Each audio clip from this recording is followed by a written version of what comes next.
are in session 2. Last week, we introduced all of our characters as best we could, and you all met up at the funeral for a close friend. She had come down with she came down with the sickness of some kind, and Thank you. And when she passed away, her assistant and close friend, the professor, I already forgot your name. Doesn't matter, Professor Fireforge. I mean, nobody knows the letters to professor's everyone. name on Gilligan's Island, so... Is this what we are then? Are we just the cast of Gilligan's Island, but in a fantasy setting? Is that what's going to happen? Absolutely. I mean, does that make our best boy Gilligan? Yes. So he sent out notices to all of the close friends and arranged for a funeral, and you all were able to attend. There you were approached by Romalia Haventree, a representative of the Harpers, as well as a local merchant. Where did all my papers go? So sorry, I've lost all my papers. Syndra Sylvain was a close friend of Stephania as well, and you were all approached by them. And they said, hey, we've got an idea to find out what's going on, what is killing everyone.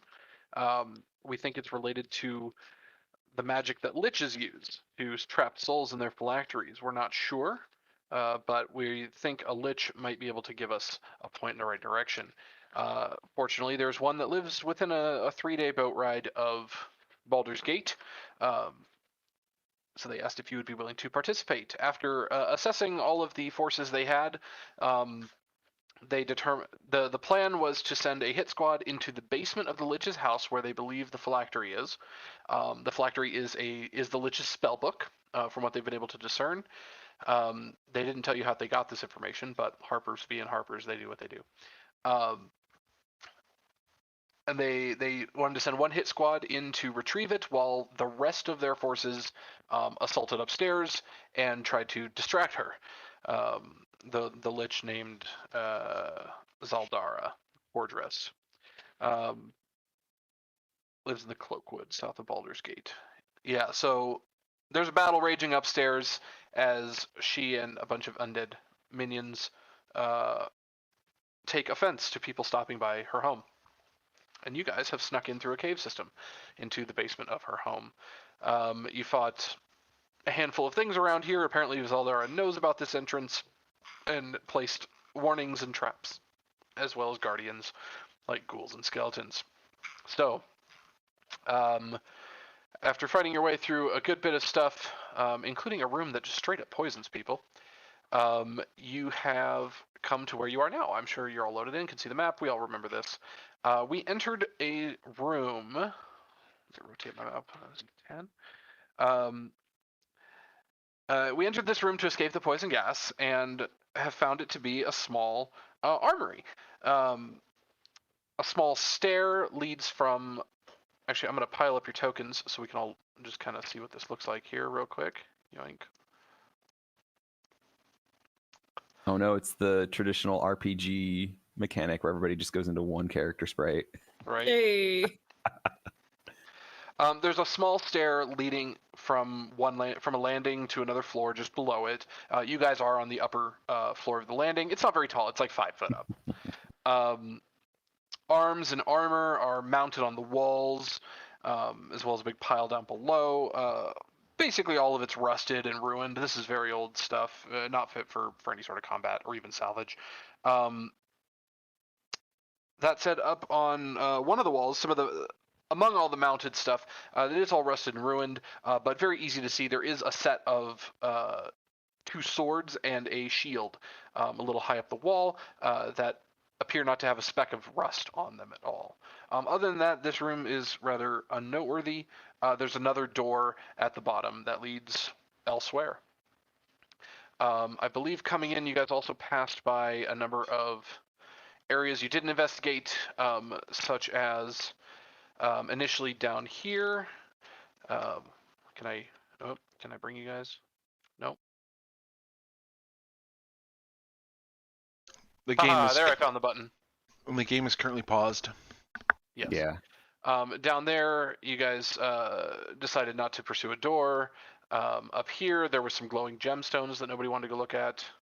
And then a number of rooms right here that somebody looked in the door, said nope, and moved on. Weren't there tentacles or something like that coming out of the glowing gemstones? No, the tentacles came out of the door. Yeah, the door. Oh, okay. Yes, this door right here had some sort of enchantment on it that I believe Smoke was able to disable in order to move forward. But yeah, they lashed out of the door and tried to grab at the professor. So this is where we are. Let me spread you guys back out again so you all have your characters. I don't know if that was the order you were standing in, but oh well. We can always refigure it out. It was just to get you out of the poison gas. I count 5. Yes, there are 5 of you. Okay. So what would we like to do? Where are we going next? Well, first question, do I see anything interesting in the junk that's at the bottom of the stairs? Push to talk.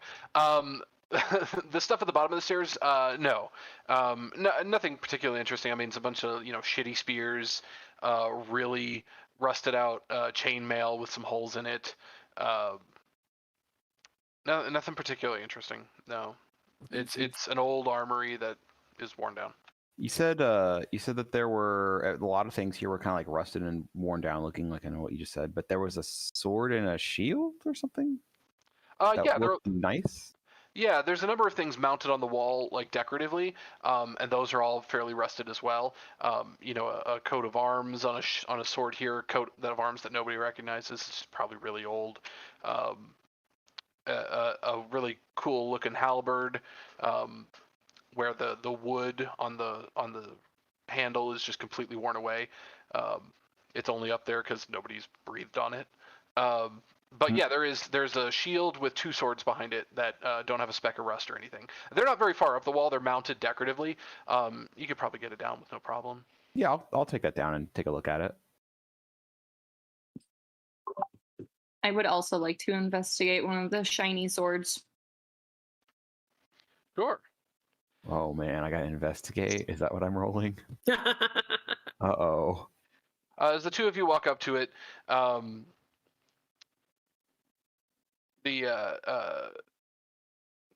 I thinking?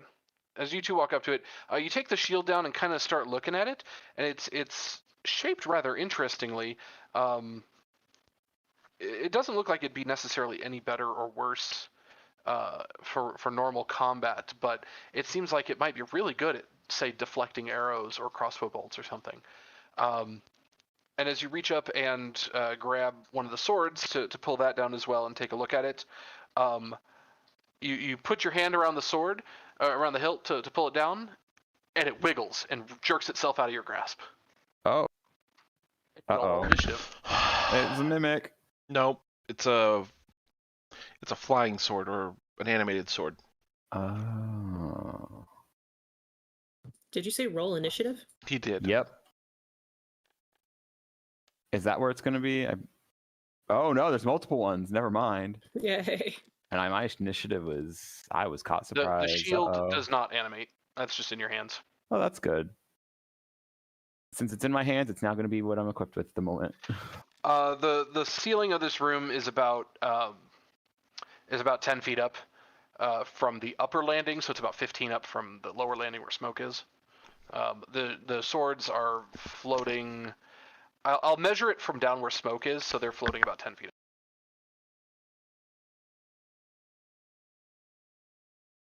Which, of course, if you're on the upper landing, is only 5 feet up. It's in range. You could whack the sword in melee if you needed to, from where Tenzien and Gerald are.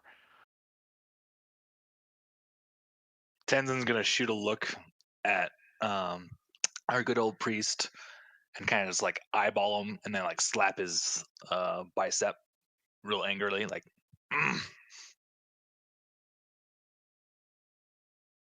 Thoridne is going to avoid eye contact with the sword for now. I know I done fucked up. Oh, y'all were real surprised by these swords, weren't you? Holy crap.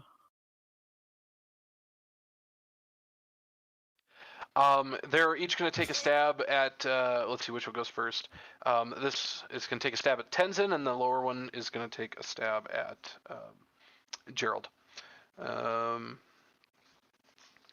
see, anything special with these? Oh, right, I have the stat blocks on paper.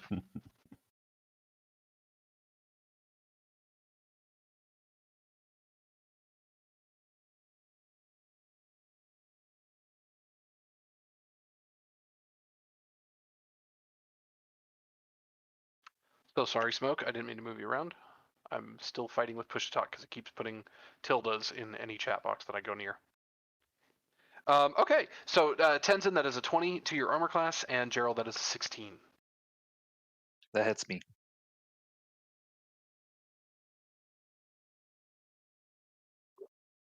Also hits me. All right, a 6 to Tenzin, slashing damage. 6 slashing damage to Tenzin and 2 to Gerald. And that is the sword's turns. They're just going to float where they're at. They're, yeah, fighting whoever's nearest to them. That's fine. Smoke. Seeing that they're well above me, I am going to take my turn. I would like to investigate the door in front of me.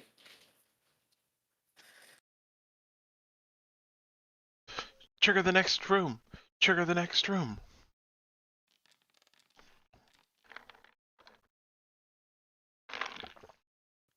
Yeah, the door, nothing fancy with it. It's, let's see, roll, investigation check. Yeah, nothing fancy. Look, it's another moderately decorative stone door. I don't believe it has any special carvings. No, it looks almost identical to the door that you just came in from the other side. You don't see any locks or anything. It can probably just be opened. Okay, so in that case, I am going to bonus action go into a no, I can't do any of those. There is like a 5-foot square between you and the sword, so neither of you would trigger opportunity attacks. Oh, good. Well, I'm just going to, if I can, I'd just like to slip into a dodge just in case it decides to come down here, but I'm not going to open this door until we at least start taking some chunks out of the swords. Look at that. Your short stature already coming into play. I know, right? It pays to be 2 feet tall. All right, so you're dodging. All right, Professor? I'm going to yeet my light hammer at it. Yeet ye shall. 6, unfortunately, does not hit the flying sword. So I guess I should declare which one's starting. Okay. They have the same stats. Right, well, I mean, just for the sake of consistency. All right, Tenzin? Pull out the axe and slash.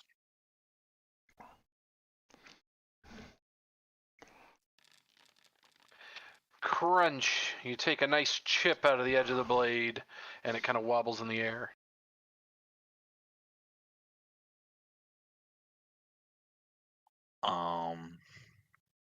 Yeah.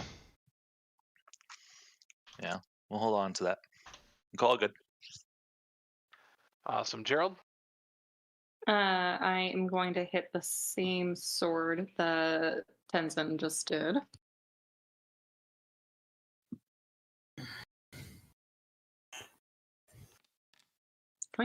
Nice. That'll hit. And it's one-handed. I mean, doesn't matter because it's the same damage, but one-handed. You hit the pommel, and a huge chunk of it just slashes off the end. It's clattering to the floor. Yay. All right, and Thoridne. This one right here that looks kind of damaged pretty good now. Can I have that make a saving throw versus Sacred Flame? That's going to be a dexterity saving throw. DC is 13. Hey, look at that.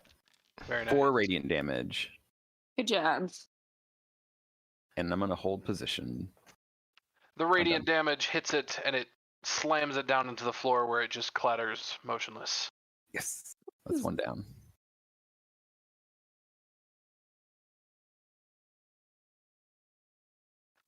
All right, top of the order again. Thoridne, the sword seems to spin for a moment and then reorient, and it's pointing straight at you, or rather straight at the shield. And it flies over down in your direction. Gerald, you would get an opportunity attack for this.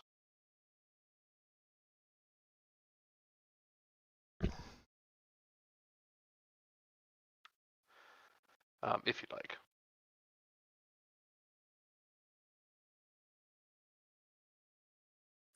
Yes, I would. Thank you.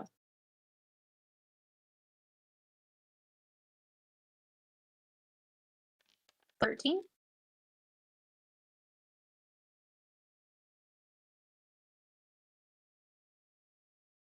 Here I am pushing the wrong button again. No, I'm sorry. The attack misses. The sudden change in direction towards Thoridne suddenly catches you slightly off guard, and the blade ducks underneath your swing. And Thoridne slashes at you with a 6 to your armor class, which I assume this is. It tries, but it clings against that shield instead. Ding! Smoke. I'm going to go ahead and I guess I'll take a shot at it. Why not? 13. Ooh, the arrow kind of grazes underneath and hits. It was pointed. It was turned towards you with the flat side, and the arrow just missed. Cool. That's it. All right, Professor.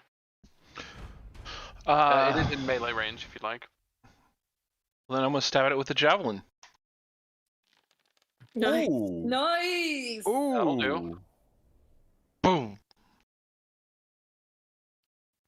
4. Ooh, the javelin whacks it and hits it against the concrete stairs, where it clatters a bit, and you see little chips and edging falling into it. Did pretty significant damage with that. Just wham! As it slowly floats back up again. And that's my turn. All right, Tenzin. Smash. Ooh. Dang. And that does it as it wobbles up, recovering from the professor's pin. Tenzin comes down, slamming hard with the great axe, and just shatters the sword in two, and where it falls lifeless on the stairs in 2 halves. Ding, ding, ding, and that is combat. Yay. Tenzin's mean mugging Thoridne a little bit. Be like, and then like kind of flexes his arm where the sword cut through to like try and seal the blood up a little bit. And he's like slowly trying to like scoop the blood back into his cut, even though he doesn't know that's not gonna work. That's not how that works at all. Okay, well, now that nothing's trying to poke at us, I am going to open the door. I would like to walk over and pick up my light hammer I yeeted. Easy enough. I apologize about that. Did not think that there would be flying swords. Can I make sure there's no traps before we walk into, like, through the threshold? Yeah, tracks around the door frame and right in the entrance, that kind of thing. Or, Yeah. Immediately on the floor. So a strong. Oh, you got. Okay. There's like a strong mildew smell that permeates through the room. I'm sorry. Yeah, roll your investigation.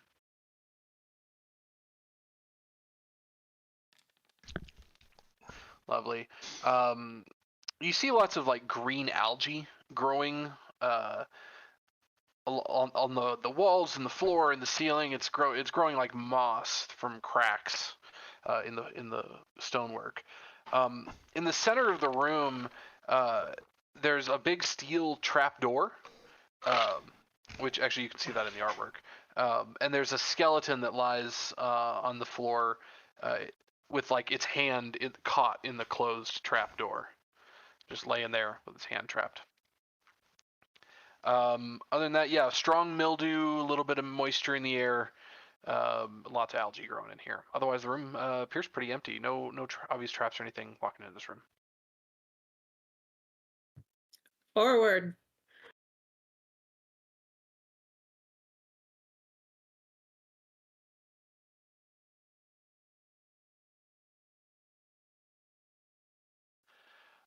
And who? I don't know your stats. That's what this is the trapdoor you were talking about? Wait, Yeah, what's yeah, that's this? Yeah, it's another door. Yes, it looks like the door that's here. Oh, okay. Who has high perception? Not high. My passive perception's 10. Da, da, da, My da, da, da. passive perception is 17. Mine would be passively 13. Mine's a 9. High five. Well, I'm glad that the professor, who should be very perceptive, can see things, maybe. See things maybe. No, our 2 wisdom classes are garbage. You're relying on the rogue. Yeah. The ranger and the cleric have nothing. Oh my god. I didn't train in perception, okay? I trained in medicine. Oh my god. Speaking They of didn't teach me that medicine, in medicine school, guys. Can I drink a potion of healing? Absolutely. Go for it.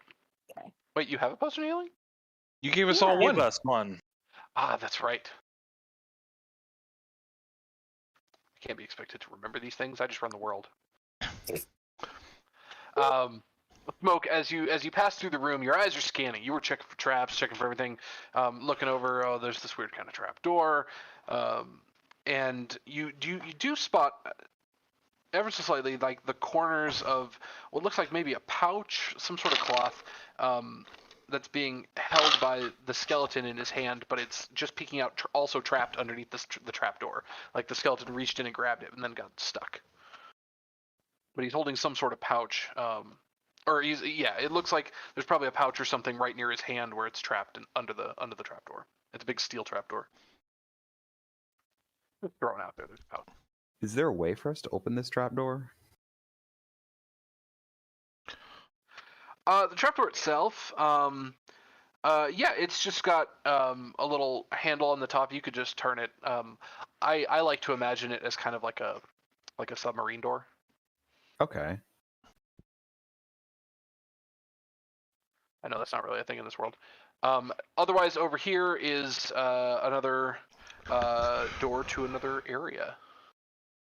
Do I see any obvious like cause of death for the skeleton, or is it just kind of hanging out? He doesn't have any equipment. It looks like it doesn't look like it even has any clothing or anything. It was just a skeleton. Does he have? Let me look, just to double check what I put down.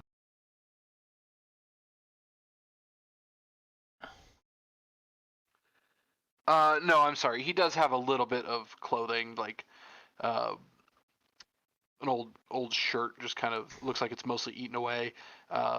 There's a rusted short sword laying on the ground nearby. Kind of near his legs, like it was sheathed at one point, but the sheath has long since worn away with time and what do you call it? Critters that eat things. I don't know. Rust monsters? No, like bacteria. I don't know. Oh. Worn away with time. Carrion. Dry rot? Sure. Decomposed? Yeah. Position. I'm gonna walk I have over. a little pickaxe. I would like to try to use the tip of that pickaxe to take the bag out of the skeleton's hand. Oh. Hey. I'm gonna It walk. is kind of trapped under the door. It's kind of peeking out where the door slammed his hand down. So he probably just got trapped with his hand in the door. He couldn't escape. Ooh. And the pouch is peeking out underneath the door as well. You'd probably have to open up the trap door to get it out. Yeah, I would like Is to go this over and trapped, though? kick the sword away from the skeleton body. Yes. I will look at Tenzien and ask if he can try to lift the door so I can grab the pouch. Tenzin, in an odd moment of clarity, just points to the other door. He's like, "Why aren't we going? Why do you want this? Does look pretty heavy. You'd probably need someone strong to open it. Well, I'm gonna maybe give Tenzin kitten eyes. I need big strong muscles, please. Oh, I can't Go stop. for boots. And then we're gonna do an athletics. Oh, God.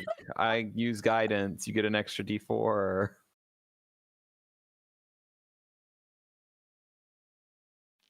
Hey. Hey, there you go. 14. Tenzin pulls on the door, and the grate slowly moves. And as you just get it open, like an inch or two, so smoke starts trying to wheel it out.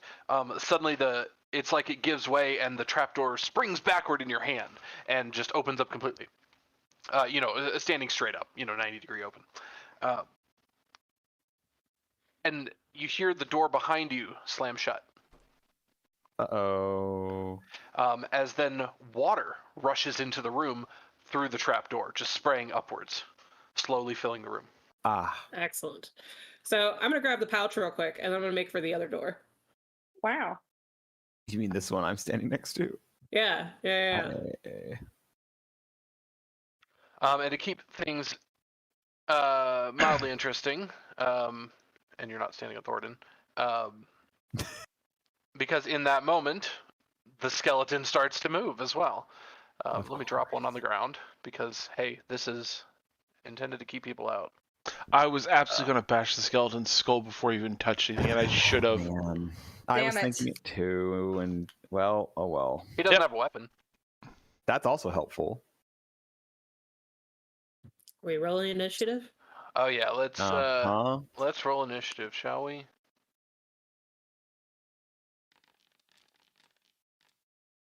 Gerald is frightened.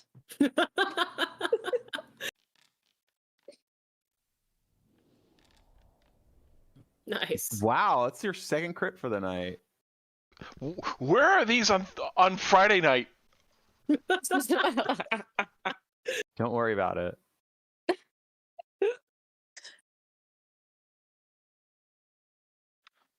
Okay. You heard the door ahead of you is closed. The door behind you slammed shut when the trapdoor opened. And the trapdoor is currently spewing water into the room. Professor, you react pretty quick. And what are you doing? You're swinging the light hammer up at the head. Slamming at the skeleton. All right. 11 versus AC. 11 versus AC. That misses. The hammer comes down, and you land a pretty solid hit, but unfortunately you hit the skeleton's hand that was already crushed under the trapdoor. Dang. Yeah. That's my turn. This turn. Okay. Thoridne, what would you like to try? I'm gonna go ahead and move up. I want it move. Come on. The game's paused. Oh, that's why. I'm gonna move up one. There we go. I'm gonna move up one, and I'm also going to attempt to bash the skeleton with my warhammer. Do it. And that's gonna be a 15 versus AC. That'll hit. All right, it's single-handed, so 5 damage. 5 damage, lovely. I have a shield on, so haha. All right, and then that's the end of my turn. Kind of looks at you, and you feel like it would be snarling if it had vocal cords. Hey, he's lucky that I didn't just turn undead and vaporize him, okay? The room is about 10 feet tall. The ceiling is. And the water has been spewing so fast that I should have said this on initiative count 20. The water's been spewing so fast, it's already got like 2 feet of water going. Oh, that's spewing really fast. That's really fast. Oh.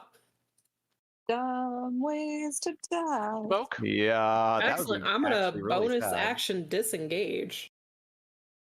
Uh, And this door here, I imagine, is locked.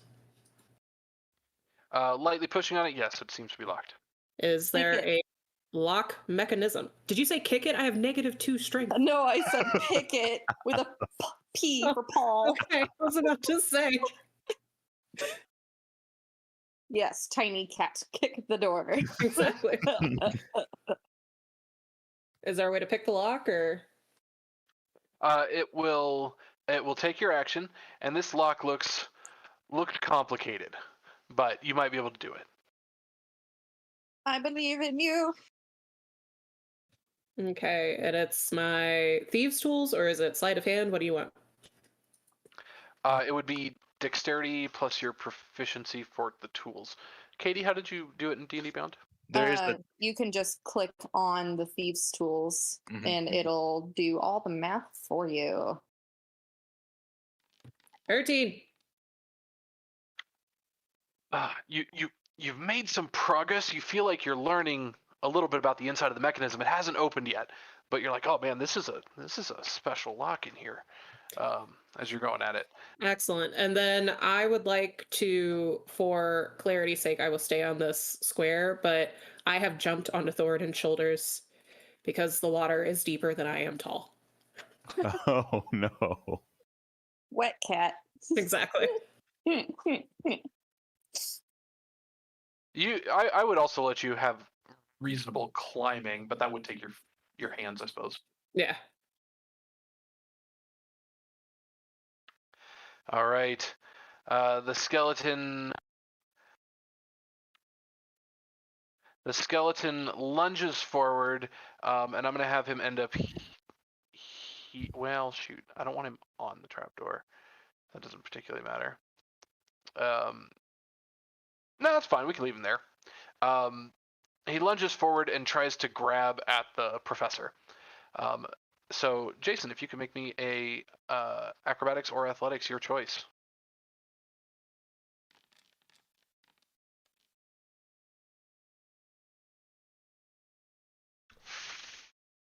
Yeah! He lunges at you and tries to grab you and drag you into the water, but you're able to fend him off. You got that old dwarven dexterity. Yes, you were able to grab the pouch. Excellent. I put it in my pocket. That dwarven dexterity called strength. Right. Tenzien?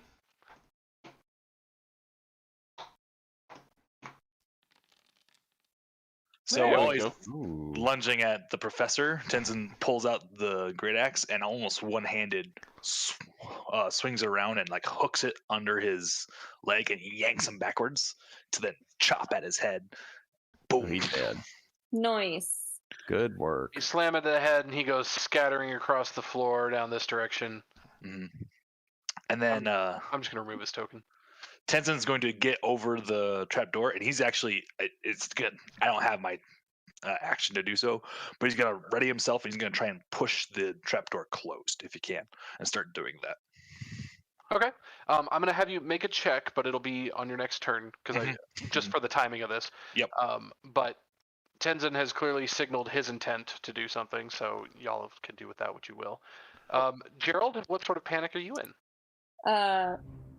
He kind of like steps away from the now double deceased skeleton and goes, ugh, and walks around to go help Tenzin close the trap door.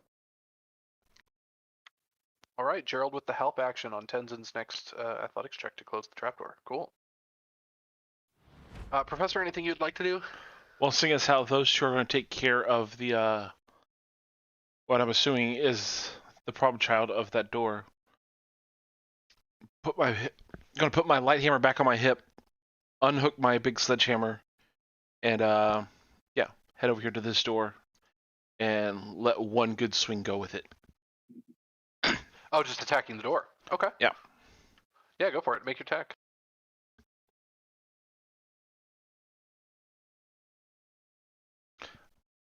Just gonna. I don't have a sledgehammer. Oh, Woo! Lovely. your third crit for the night. Congratulations! Damn, I'm done with cheers, crits for the campaign, ladies and gentlemen. Right. Good night.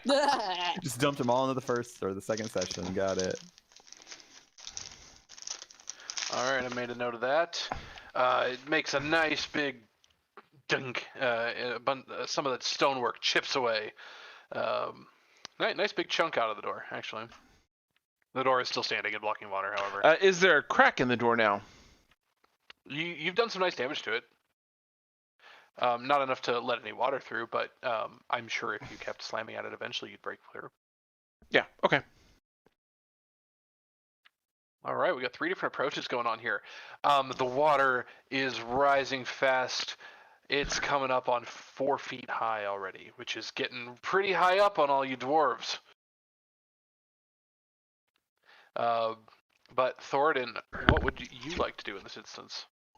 Okay, so what I'm gonna do is I'm gonna kind of come over here to assist with Smoke. Basically, what I'll do is I'll kind of position myself close enough where if she needs to use my body as like a higher up leverage kind of thing, she can. So that way she's not trying to like reach up to this thing. But then I'm also gonna cast guidance on her. Guidance on Smoke. Okay. Thank you. You're welcome. Here's your guidance. Don't forget about your D4. And then that's my turn. So I am actively close enough for her to use me as like basically a step stool. If she wasn't already. Perfect. All right, Smoke. This is a complicated lock, but I assume you're still going. Yeah. Oh no. Your All right, D4. roll a- Yeah. Oh no. 12. Damn. Nailed it. It's okay, okay. man. Just calm down. You've got this. Man, you know how to pick a lock and you know how to take a bath, but doing both at the same time is something else. This is some absolute bullshit. You are succeeding on the rolls to a point, in the sense that both of your last rolls, while they didn't open the lock, they have been lowering the difficulty class for Okay. lock picks. Okay. Good. As you're gaining knowledge of how this lock is oriented. It's just a tough one. All right, Tenzin, Smash. just trying to shove this closed. Let athletics check with advantage, all the good stuff. Oh, Hey, a 4 and a 2. Damn. That water's strong. ooh, that water is strong. Oh my goodness. It's a high pressure. That does not close the trapdoor, unfortunately. You feel it start to give, and then the water pressure just pushes, like you're able to get it pushed down partway, and then the pressure just pushes you back. You think you could do it, though. Just one really good shove should be able to push it down. I'm gonna keep trying. All right, Gerald, it is your turn. Cool. You can either help again to give Thoridne, or to give Tenzin advantage, or I guess you could make your own flat roll if you wanted to. I am going to attempt to flat roll. Athletics check. So Gerald, being our little golden retriever boy, will kind of crack his neck and flex his knuckles and attempt to close this door by himself. You said athletics, right? Athletics, yeah. You're not ready to let go. Hey, it's getting there. 15. Right. You know, under the because I'm feeling generous in the nature of this, with you and Tenzin working on it together. How about you go ahead and give me advantage on that one? How about you roll it one more time? Oh, okay. I'm kind of feeling like you and Tenzin pushing at it together. Wow. Wow. Oh, it takes Why do you have minimum 10. Okay. Yeah, why do you have a minimum 10? I don't know. That's a feat, isn't it? Did you take a feat as a human? I'll need to look because I didn't think I had a. Yeah, if you went variant human, you would have gotten I am a variant human. She took a so different feat. yeah, there's a feat that it does stuff for your athletics, and like you can't roll less than a 10. Oh, But I don't think she took athlete though. oh. I don't think I did either. She took heavy armor master. Yeah. Ah. I'm so confused. Look at your character sheet. I can't even find it. I know, I can't either. Weird. We shall investigate that at some point. I wonder if it's in your wonder if it's in your D&D Beyond or your Dimension 20 extension settings. I don't know. Not you want me Dimension to 20, roll... Beyond 20. Do you want me to roll again, or? No, I can see what the numbers are. The first Okay. roll was a 7, the second was a 1. Yeah. So 7 plus 5 would be 12, or a 12 unfortunately does not make it. Professor? Hiya! Ooh, slams into the door. Another big crack into it. The door has 10 damage. Okay. And this is not the light hammer. This is my big sledgehammer. So I don't know if the Yeah. damage needs to change with that. I'm just rolling this. There, you'd use a maul instead, so it'd be 2d6. Well, it's just it's a tool. It's a sledgehammer used for opening chests. Oh, well. It's I'd- All right. Yeah, you're getting big chunks out of that door, Professor.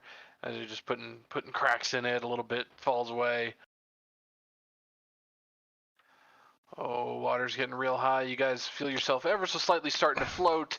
You can poke your head above the water and take another breath. It's coming up on 6 feet tall now, just under the water. So you're like having to take a breath and then dive in and do whatever you're doing.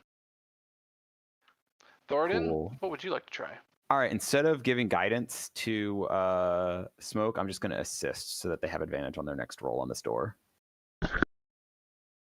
Whether that's just kind of like making sure to brace something for them a little bit more appropriately, kind of like following their directions, even though I'm assisting. Does that make sense? Are you proficient in Thieves' Tools?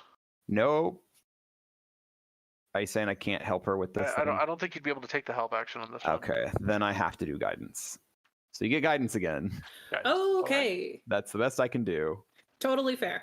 I will take that breath and give her guidance. All And I guess right. I'm gonna have to hold. You my have breath now. inspiration, by the way, if you want to use it. Oh, right. We had our house rule that everyone has inspiration once per session. So at some point tonight, if you can pick a d20 roll and give yourself advantage. Okay. This might be the time. Yeah, no, for sure. All right, then I will go ahead and use my Thieves' Tools again. All right, roll with advantage, and then we add a d4.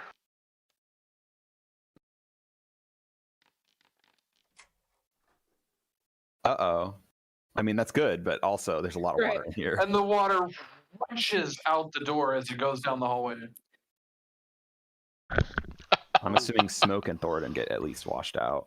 Oh, yeah. Whew, cat goes down the hall. You just hear a yowl as I fly down the hall. Oh no. But we're not drowning. That's a We good are not thing. drowning. Tenzin, the water starts to recede a little bit, but you're still getting blasted in the face with water coming out of this pipe. Can I try and close it? Sure.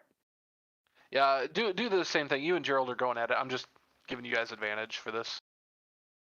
15? Like a true 15? You can feel something slightly different with the mechanism. Maybe it's because one of the doors is opened or something, but the mechanism, it seems to finally give way, and you're able to slam it down and lock it in place. The water stops gushing out. Professor, the door in front of you seems to like hang on a hinge, and it's like the latch has finally given way, and it slightly creaks open. Who knows if it'll actually close properly? I don't want it to close properly ever again. Ooh, a bunch of water everywhere going, rushing down. Now both rooms, but mainly down the hallway. Smoke and Thoridne are down. Ooh, you have made it Yeah. out of the Yes. water trap. Water floods into a landing area. Ah. Ooh, that got up almost over Gerald's head. As the tallest one here. Right? Oh no. Woo! All right, this hallway, it is still worked stonework. Seems a little run down, very dirty, a little cracked. Yeah, kind of a dark hallway. Katie, can you see? Am I like? Have I neglected you a light source? No, I think it's attached to. Yeah, we Gerald. attached it to It's our last on- session. Yeah, it's Okay, on cool. Gerald. What are we gonna do? Yeah, I can still see. What are we gonna do? What are we gonna? All right, what are we doing? I would like to peek around the corner as stealthily as possible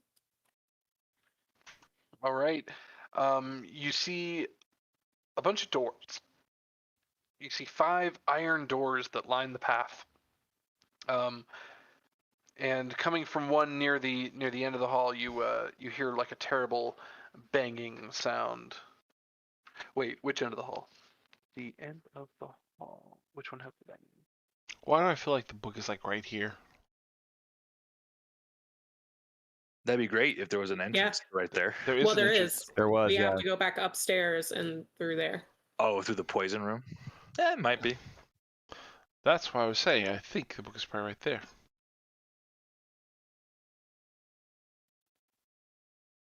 Could go I'd in. also like to peek into the pouch that I swiped.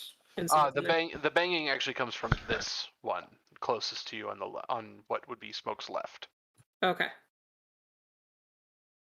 The pouch Yeah. has a couple coins in it, maybe about 10 copper. Fuck that skeleton, bro.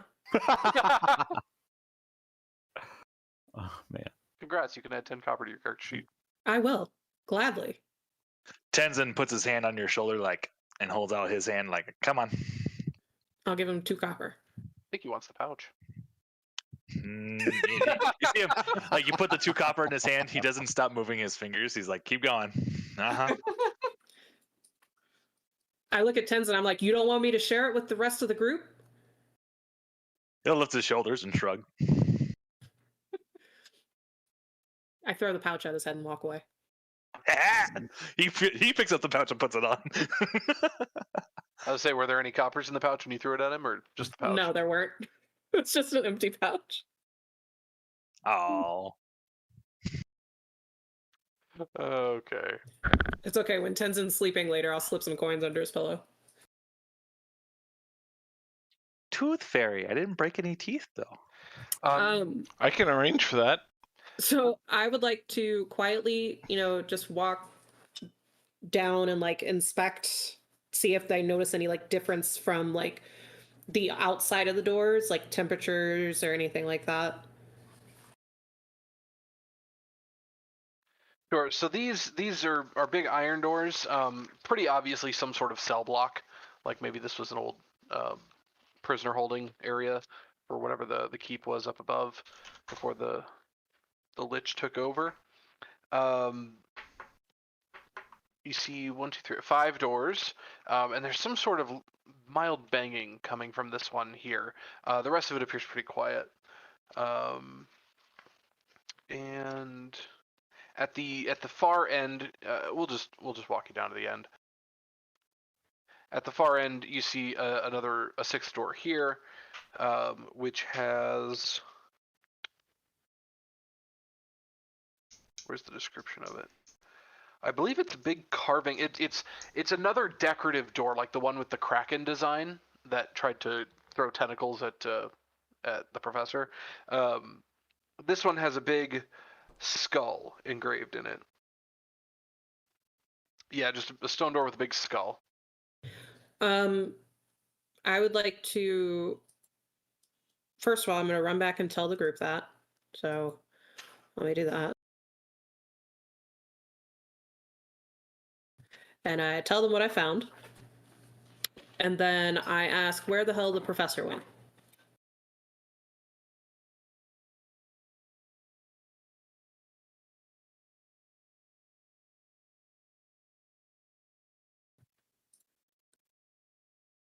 Does anybody know?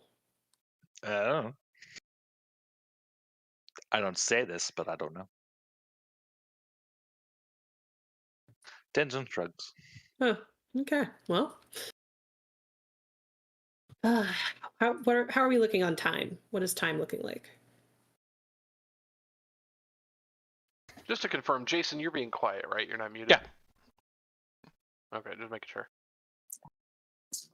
Gerald will shrug and say, I haven't seen him. Excellent. Perfect. What are we looking like on time? Time, at the start of this session, you had been down here about 20 minutes. Inspecting, looking around, checking out the last couple of rooms. Maybe another 10 total. It's probably been 30 minutes. So I'm going to look at them and I'm going to tell them about the banging. And group consensus, do we want to open that and just attack the hell out of whatever is in there, see if what we're looking for is in there, or do we want to circle back to that other room that we walked past? Tenzin points backwards. Okay. Backwards it is. I've been continually making bad decisions. I'm gonna go with you guys this time. Ah. Where have you been? Right here. I asked where you were. Just thinking.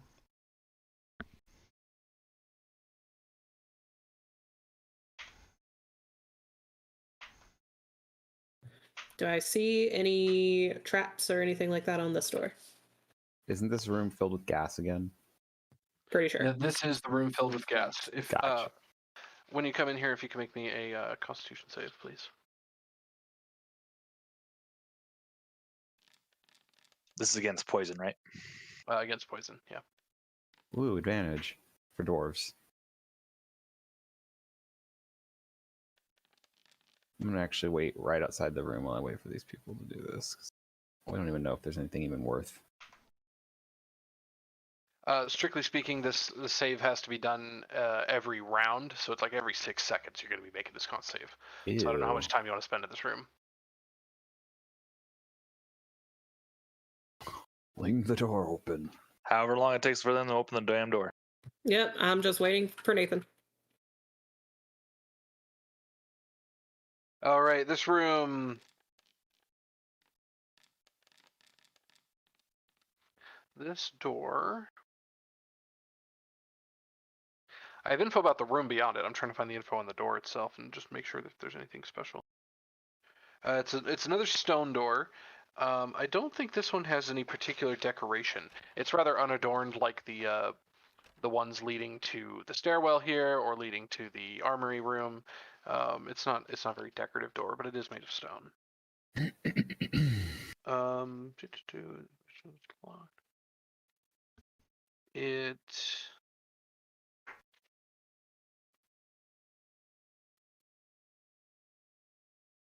No, it is not locked, actually. And inside this room, the air, it's almost like the air itself feels kind of alive. It's like you've got a light, static electricity on your fur or something. What? What was that? I don't know. I assume that was Jason. Nope. That was me. I was wondering what that setting was when it said that you did that for the crit effect. That was ridiculous. I didn't see it happen, so yeah. There was some sort of animation. It was Thomas the Tank Engine just came out of the die. I love it. That's so dumb. Jason, did that show up on your screen? It did. Oh, that's on the YouTube save now. Oh man. Yeah. Oh yeah, no, I'm clipping that later. That was hilarious. I was looking at my child, and then all of a sudden I see Thomas the Tank Engine, and I'm like, wait, did I just It's official. something? Thoridne is Thomas the Tank Engine. He's All a right, so diesel, who's dude. lemon, who's tangerine? He's a fucking diesel. I was going to be Diesel. Damn it. I was gonna say Tenzien would probably be Diesel. Yes. I'll be Tangerine, because fuck yeah. All right, as you guys walk into the room, the air in this chamber is alive, just dancing with some sort of unseen energy. You can really feel it tickling your fur, smoke. Two thick pillars extending from floor to ceiling. It sounds like they're humming. There's no glowing or anything, but they kind of hum. And sitting on the floor between them is a large chest. Clearly locked. And yeah. You guys are wanting to go into the room and investigate it? Yep. Yeah. Investigation before we touch anything. Okay. And then I would like to go stand in front of the chest, put that sledgehammer right at the lock, and waiting for the okay to let go. Okay. I know, I paused the game. Sorry, one moment. As you guys make your way into the room, I'm moving you guys a little bit. Professor, you said you're coming up, waiting for the all clear to smash it. Yep. Everyone's coming to the room, yeah. Yeah, you can move your one down if you need to make more room. That's okay. I'll put Gerald in the doorway. That's fine. Okay. Smoke, as you're kind of inching towards it, looking to investigate it. Let's see. You notice that the chest appears bolted to the floor, like it is just it's in there. It's got a little stone frame holding it in place, and you can see it's locked to the floor. I'm sorry, not locked, but it's bolted. The chest, has a lock on it. You might be able to pick it. Professor might be able to slam it open. And you also hear a raspy hissing sound coming from the far end of the room, just out of your view behind the pillars. Oh, that's why you didn't move me one forward then. And we're gonna do one more initiative. Here we go, everyone. I think y'all picked the right room. Oh, I was not ready Oh for no. any of this. That's what you get for rolling that 20 earlier. Yeah, absolutely.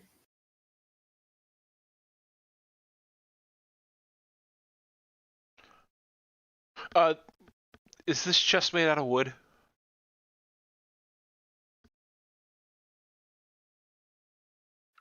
It is, yes. Okay.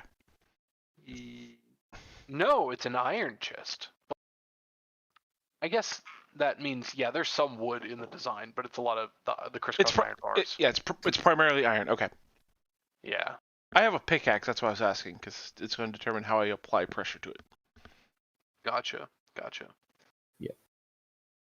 That crit from earlier, because I was wondering when I set up the special effects, I was like, let's do something different than last time. I was like, what the hell is animation Thormund TTE? What's that supposed to stand for? Well, I guess I'll find out when I roll it. Thormund from Thomas the Tank Engine. Yep. What a lovely surprise. All right, Smoke, you hear like kind of a hissing, raspy sound coming from behind one of the pillars, and you look up to see two like specters floating back there, and one comes floating around the pillars, moving towards Thoridne. Uh-oh. Yeah, I don't like that. Where the heck is the stat block?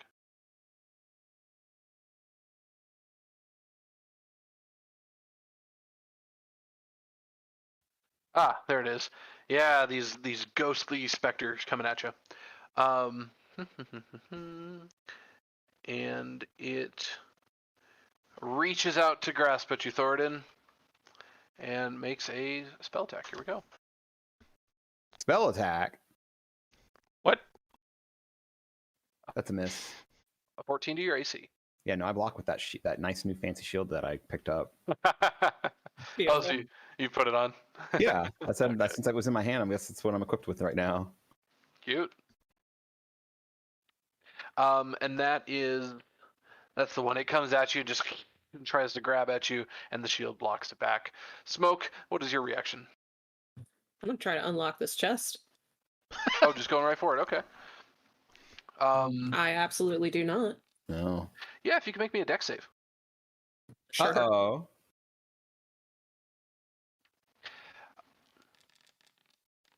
You didn't notice any normal traps on this thing, any poison darts or anything else that would be coming out. But as you lay your hand on it, suddenly the pillars next to you flare up with a light blue kind of arcane energy, No. and a bolt of lightning zaps out from each one, like a Tesla coil. Oh, Oh. I dodged. Good. Did I dodge? Yeah, you quickly jump back, and you start to smell a little bit of burnt hair, but you don't feel any damage or anything. You don't. It feels like you avoided it, but ooh, that was real close. All right. Cool. Well, If you'll let me, I'll fall into the dodge just in case this other specter comes at me. And yeah, that's my turn. Let's see. The picking it would have been your action.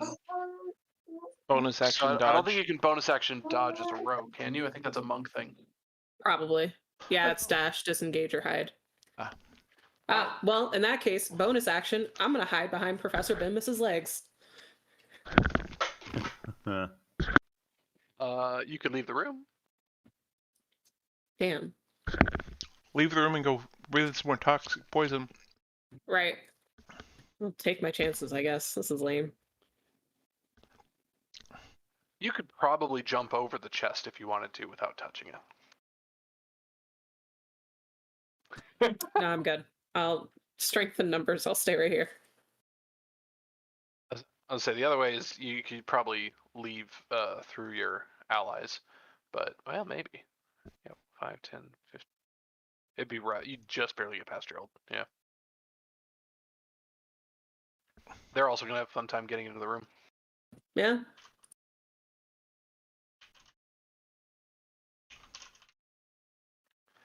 The specter comes up at you, and it also tries to hit you.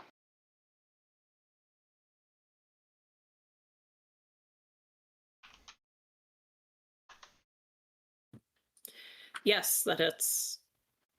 All right, so to your AC, you take.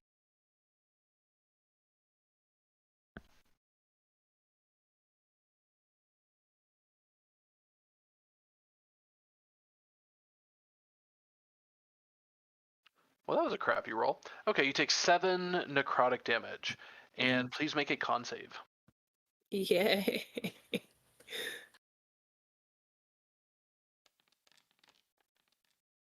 I would like to use my inspiration to re-roll that. Did you already use it? No, I didn't use it. Yeah, she didn't. She, only She didn't rolled use it one. on the lockpick, no. We talked about using it, but I never used it. Yeah, she did Go for only it. roll 1. I did see that. I was like, didn't she roll 2? Go for it. Slightly better, not by much.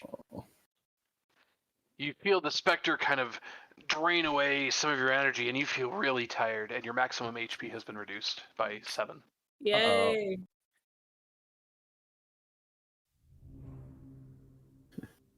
Smoke is not having a good time today. No, I'm not. And he's typing these buttons so aggressively.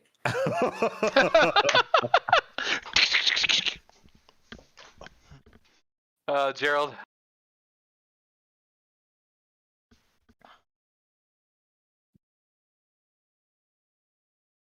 Okay, so I guess we're gonna come into the room.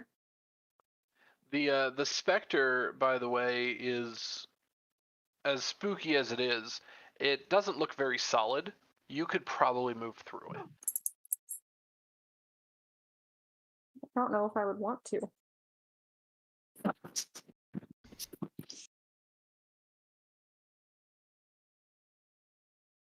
Oh, can I not move to the right?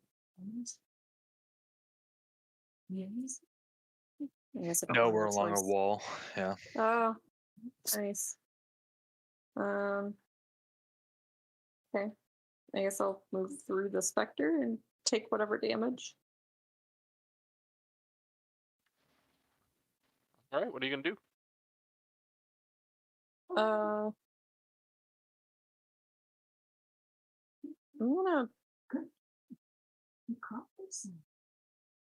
gonna hit it with my sword. And if I succeed, I want to divine smite it. Cool. Ooh. 14 to hit? 14 will hit. Sweet. You want me to roll damage first or roll my divine smite first? I mean, roll all of it. It's all damage. Okay. You can do both.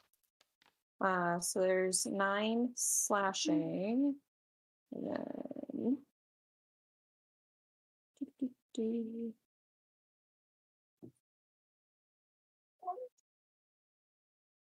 That's divine sense. Are you sure Yep. you have divine smite yet? Oh, you know what? I Smite did not should be yet. at level 1. You should have that. No, it's the level 3 because that's when Nope, they nope, I have Oh. it. Oh, you do? Oh, she has it. Yeah. It's level Hmm. 2 when she gets spell slots. Ah, Yeah.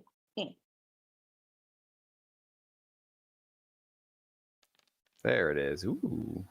Nice. 9 for my divine smite. 9 radiant. Not bad. You're as you slash through the specter with your sword, you feel the sword starting to go through it like it's not going to catch and do as much damage as you're thinking.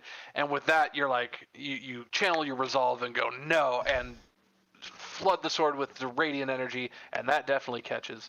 And so it takes a shit ton of damage. Here we go. And it Hey. kind of you can hear it writhe and scream as in response to the radiant damage. All right. Anything else for you? Nope. All right, Professor. What would you like to do? Stand back, Smoke, and I bring the hammer down right on the lock. For I am the lock-picking professor. Okay. Okay. Oh, I'm gonna love this campaign. Okay. All right. It.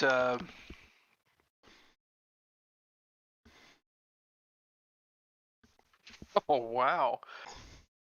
Yeah, you managed to land a square hit on it and do some damage to the lock.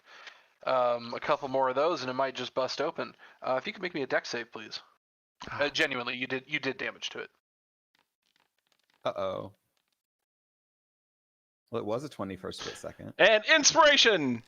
Yeah. Uh-oh. I'll take my odds there. I like them a lot better.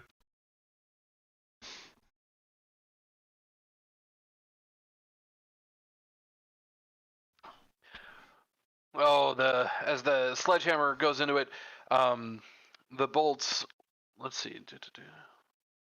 They attack the square right in front of it. Oh no, they hit right onto your sledgehammer, and you feel it jolt up your arms as you take 7 lightning damage. Ooh, that tingles. Oh, it's not as bad as I thought I was thinking it was going to be. Getting lightning zaps from both of the pillars onto the chest, and it travels up and hits you. Quick question: are there any markings on these pillars? A little bit of arcane energy. Looks like some runes that they're not carved or anything, but when the lightning flares, you can see them flare up on the outside of the pillar with the same electrical energy, and then they fade away. So the pillars have some sort of magic going on with them. Okay. The pillars don't seem to be anything particularly special. They're made of the same stone that makes up everything else, including all the doors around here. They're not iron or anything like that. Tenzin? so first thing he's gonna do is he's gonna like lightly slap the professor with the back of his hand and then point at the specter in front of Smoke. It's like that, and then he's gonna She's pull got a it. his hand axe out of his belt and throw it at the specter.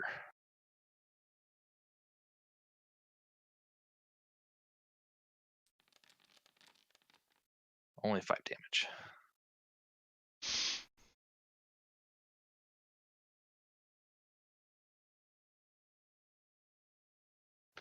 Terribly sorry. Push to talk. 20 to hit the specter. Yeah, you threw at it? With the hand axe, yeah. The one next to Smoke. Okay. No, not. I pointed at Smoke. I threw it at the one in between Gerald and Thoridne. Gotcha. Yeah. The specter does not seem to like that, but the axe does pass through and end up on the clattering on the wall between it. Takes a little damage. See? And that's Tenzin's turn. No movement or anything for you. It's kind of blocked everywhere. I don't have enough movement to get Fair enough. to an open spot. Throw it in. With your 1 on initiative.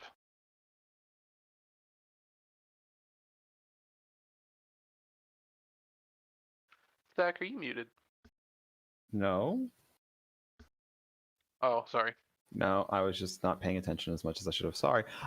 You know what? Go ahead and this thing right here, have it make a saving throw. DC. I'm gonna do another whatever called Sacred Flame. DC Dex save 13, please. I saw that radiant damage. I'm gonna say, you know what? That sounds like that's a good idea. Let me try to do that. Hey, here's some radiant damage. 3. Not as much as I would have liked, but hey. And it screams. Dang, I wish I could have been a little better, but you know what? That's fine. I'm done with my turn. I'm gonna hold position here. All right. The specter down by Thoridne seems to take offense to being smote. So it turns around and reaches out to grasp at Gerald.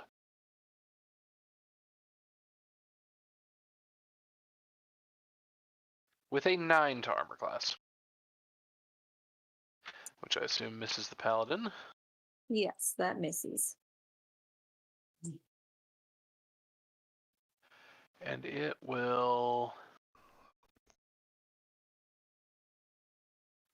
it'll stay where it's at. All right, Smoke, what are you up to?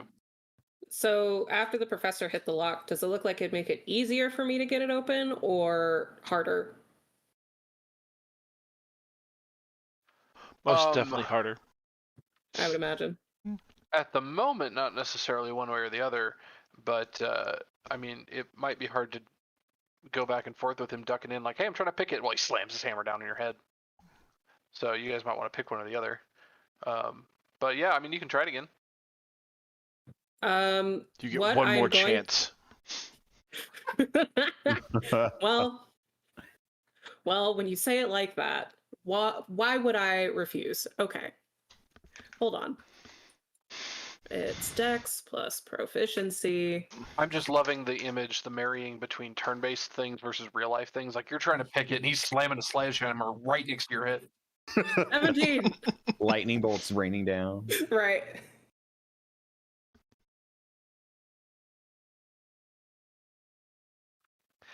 You wave him back real quick and be like, hey, I see this one, and so you reach out to touch at it. Make me the dex save, please. Oh, beautiful. Oh, yeah. You're like, hey, I see this one, I'm gonna get it, and you rush in there real quick and go, because you see some of the damage he caused, and you see right where the crack is. You're like, oh, I bet I could trick flip the pin right there. You're able to reach in through a crack the professor caused and just flip it real quick, and jump back before the lightning strikes you, and the lock clicks open and just hangs there loosely open. Excellent. So then I would like to bonus action disengage. Please and thank you. And it's not difficult terrain in this room, right? It's more like difficult terrain moving through people. That's fine. I'm being a little generous with letting people get like an extra 5 foot, but yeah. Cool. Then I would like to attempt to jump to the other side of the chest without touching it, so I can land right there. Right, athletics check. Why not acrobatics, please? Because it's a jump. She could jump off me. Oh, no. That was incredible. You did it on purpose. That was incredible. That is the lowest athletics check I've ever seen. Yes. Can I reach out and grab her before she tries to jump?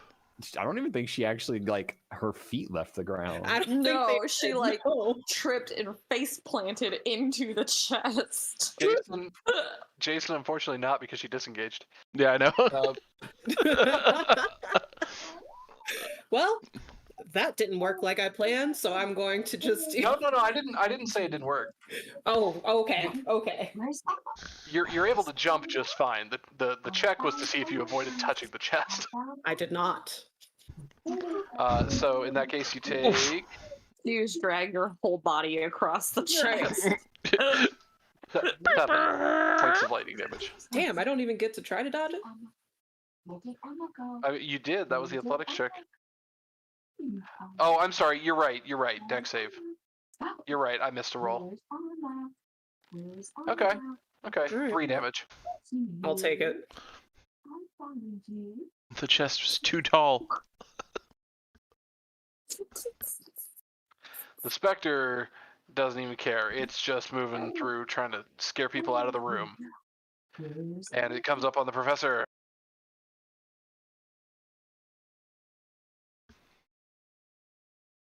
Oh, 23 to armor class. That'll hit.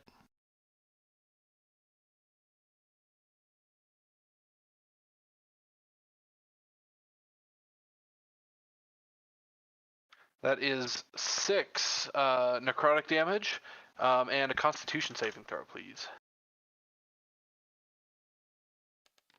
Which you succeed at. All right. Gerald.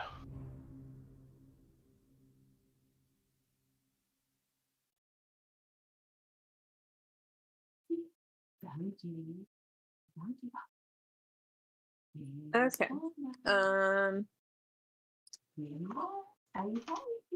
I am going to hit him bit with my sword again, but I will not divine smite it this time. You can declare smites after the hit. That's fine. That's what's great with it. You crit. Mm? It was a crit, but not the way we wanted. Uh-oh. Right. Man, you ladies with the ones right now. Listen, man. Our sweet, sweet boy. It's a spooky ghost, okay? Zoinks. Siri. Any movement or anything for you? No, I'll stay here. Alrighty, Professor. I would like to reach into my pocket and pull out my flask of holy water and like sprinkle it all over the guy in front of me. Okay. Interesting. Let me remind myself how that works. As an action, you can splash holy water. There you go. You can splash the contents of a flask on a creature within 5 feet of you or throw it up to 20 feet, shattering on impact. In either case, make a ranged attack against the target creature, treating the holy water as an improvised weapon. If the target is fiend or undead, it takes 2d6 radiant damage. I just got that pulled up too. Okay, cool. Ranged. Because you're splashing it, I'll let you make the ranged attack without the disadvantage penalty for attacking someone next to you. Yeah, so just make your ranged attack. What's that? Dexterity plus proficient? Are you proficient in a flask of holy water? It's an improvised weapon. That's what's Yeah. considered. Oh yeah, it is as an improvised weapon. Okay, D20 plus Dex.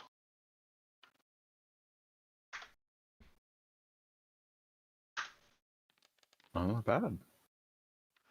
You're not gonna believe this. That hits.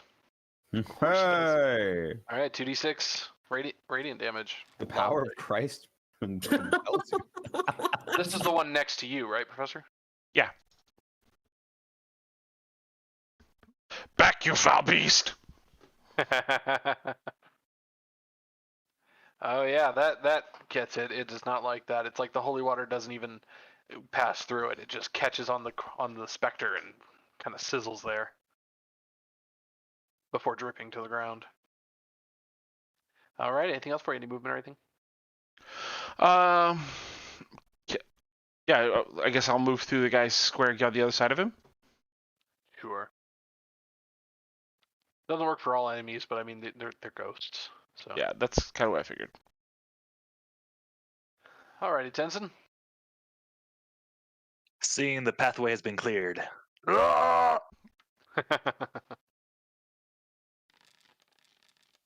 14 and 9. 14 will hit for 9 damage. Lovely. You catch your great axe right where you see some of the holy water sizzling and just like rip a piece of it out as it goes splattering through. Not quite as satisfying as when you're able to rip the blood out of someone, but it hurt.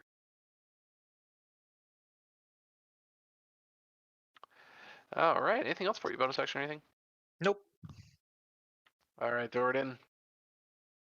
Alrighty, so we're still dealing with the Spectre right here. I really want him to go away, so I need him to make another Dexterity saving throw, DC 13, please, as I attempt to pray this ghost away. And that's turn undead? No, Sacred Flame. Oh.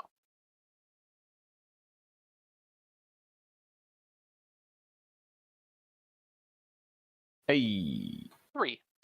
5 radiant damage.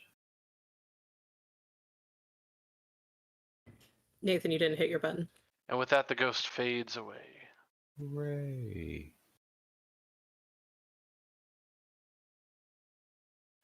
With True a Silver's long grace is kiss. upon us.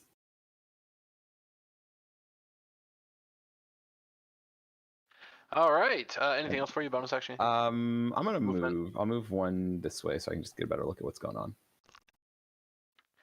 Cool. Smoke, what would you like to do?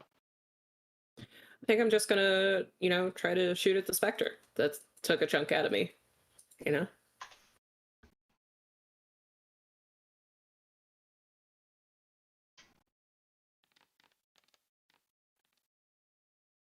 That hits.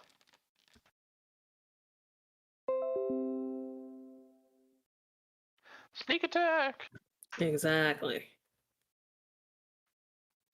Oh yeah, that does a nice. It dissipates a fair bit of the corporeal mist, and before the arrow shatters against the wall behind it. And any movement or anything for you? Nope, I'm good right here.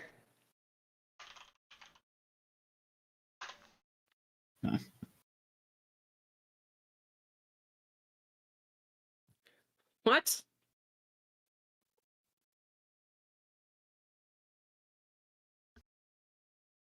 Well, it just lost a friend, so it'd like to make a new one. Oh,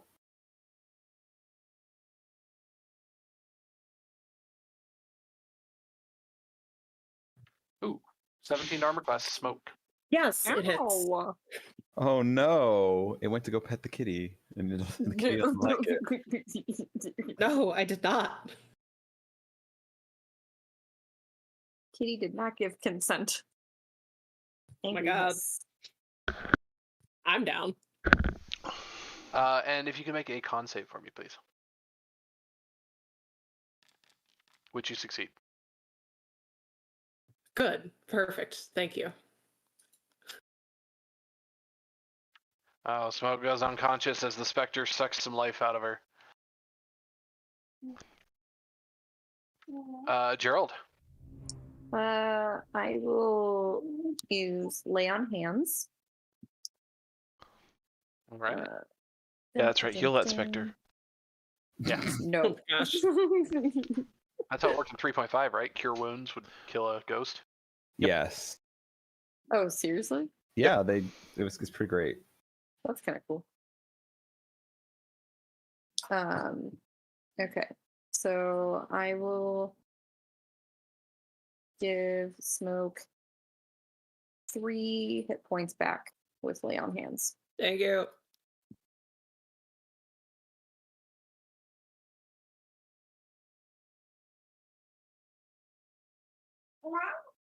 All right, you are still prone, but That's you're fine. alive. Gerald, anything else for you? Bonus action movement, anything? No, I'll stay here. All right, Professor. Just for the sake of point of action, I emptied the whole contents of the flask, right? Yes. Yeah, I go to take a sip out of it and realize it's empty. Put it back in my pocket, take my light hammer off my hip, and swing at the Spectre. A 6 does not hit, unfortunately. And that's it. That's it for you? All right, Tenzin? Tenzin will move 1 square. And then try and smash. A 12 hits.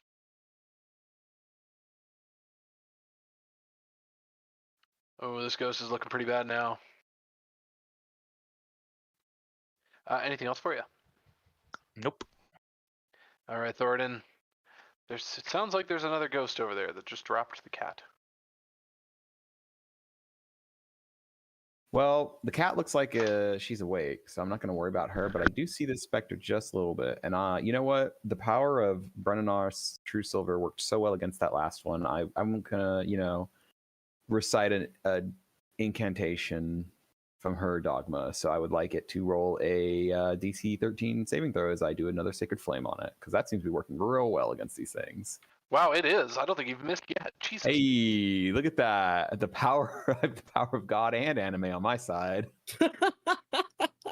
Ollie could only win. It's only two radiant damage, but hopefully that's enough to maybe kill it. Be gone. Yeah. It was exact. It was 2. Ooh, Beautiful. actually, well, all right. Poof, And the indeed. specter fades away. We did it. Thank goodness. Just gonna keep laying here questioning my life decisions. You've been like half digested, and now you've been singed and ghost Right. cut. You've been having quite the time down here. The HP reduction that you got, Smoke, was it 7 hit points? See the water. That will last until your next long rest. I figured. I'm gonna look at Gerald and hold my paws up and just be like, hold me.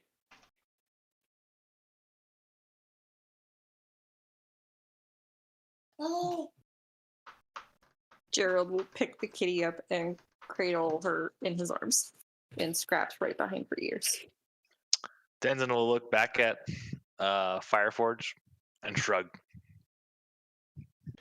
Hey, boy, come take this lock off. No, because I speak Dwarvish, asshole. Had to find out one way or another. Plot twist right there. Damn. The lock is open. It just needs to be taken off and the lid flipped open. I'm gonna cast Cure Wounds on. Yeah, I'm gonna just reach and pull the lock off. Take your 9 hit Oh. points. Thank you. All right, Dex save, You're welcome. Professor.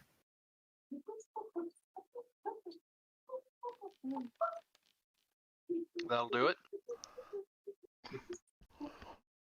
And then flip the lid open.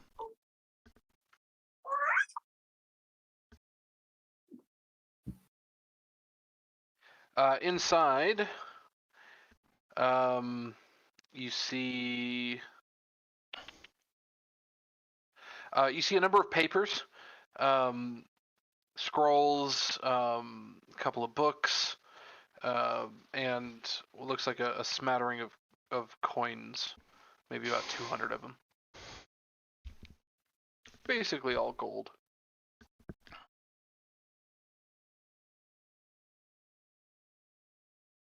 Yeah, I'm just gonna reach in and start pulling out all the papers, not even caring about the gold.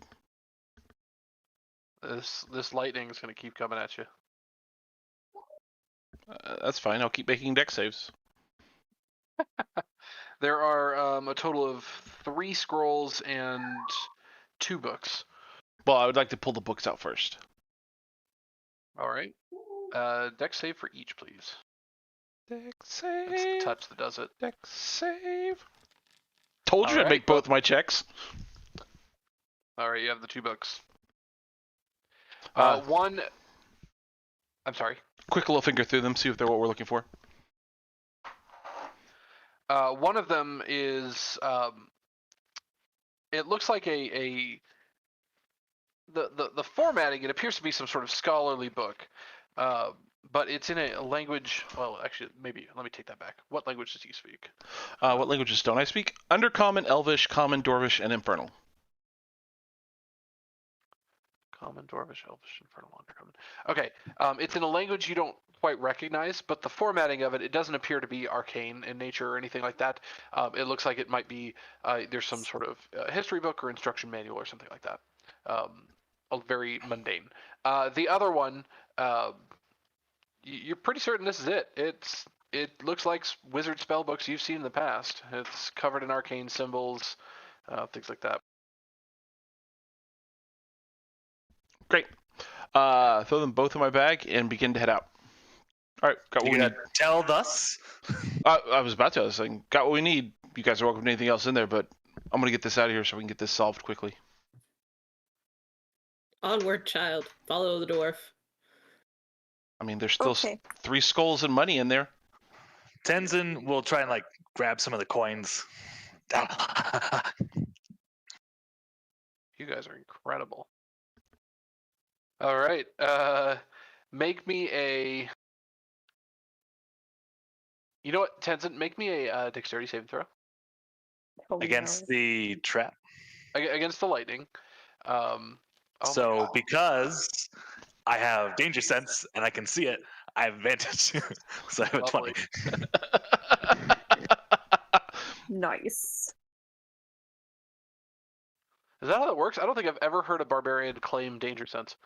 You have advantage on dex save against effects you can see. Wow, that's cool. Yeah, man. It's great against traps that say, hey, make a dexterity saving throw. Roll me a d8 if you would. You grab 30 gold Cool. That's of enough. the roughly 200 that are in there. That's enough for me. So Tenzin will take this 30 gold pocket and like motion towards it if anyone else would like to. But then he'll put his 30 into his pocket. I mean, I want gold, but I'm wearing metal armor, so that would be a dumb move for Gerald. It's the best move for Gerald. Shut your mouth. There's also spell scrolls. Tenzin can't read. It's incredible that you guys are like. Smoke, where are you going? I'm still holding you. Come back I here, jumped. you sweet Jumped kitty. up and walked around. And I'm looking in there contemplating, thinking about it. Do I see anything that like stands out on the spell scrolls that would make me want to grab one more than the other, or no? Make me a perception check if you would.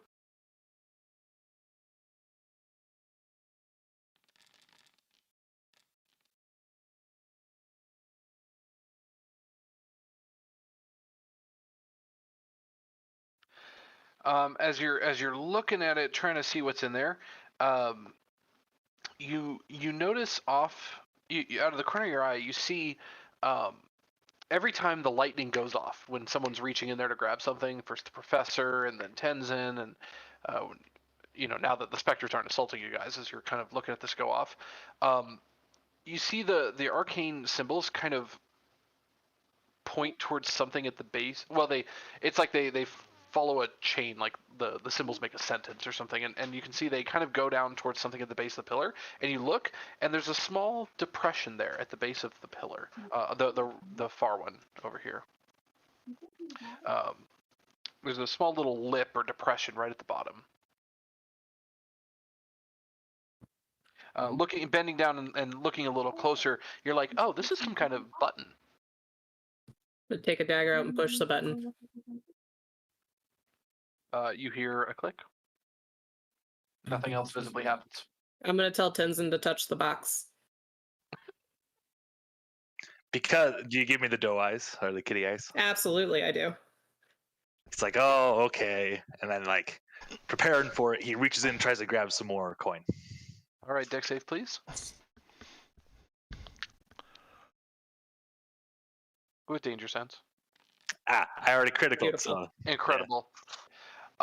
This time you see only a single lightning bolt jump out at you from this pillar. It's instead of both pillars zapping at you, it's just the one. You dodge back real quick. Roll me a d10.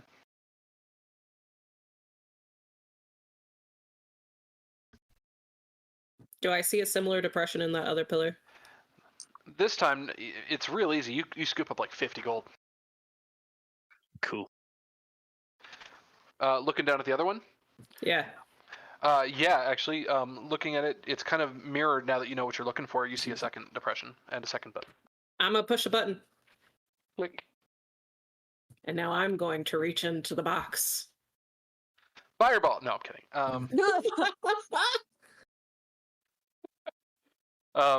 That would kill a bunch of level 2s. Let me be honest with you, right there. No, yeah, no. Yeah, nothing jumps out. No deck save. Lightning appears to be disabled. Sweet. I'm gonna grab the spell scrolls and as many coins as I can and book it. I would also like to grab coins. Fair enough. The two of you now grabbing at it. Let's just say, well, you have small hands, so let's say 50-50. And you each pick up, I guess, 60 of it. And that is the rest of the gold. And book it out of there. Sweet. I'll let you Sure. guys divvy up with the party later, however you want to do that. Cool. And then can you let me know what scrolls I grab too, and then I'll divvy them out later.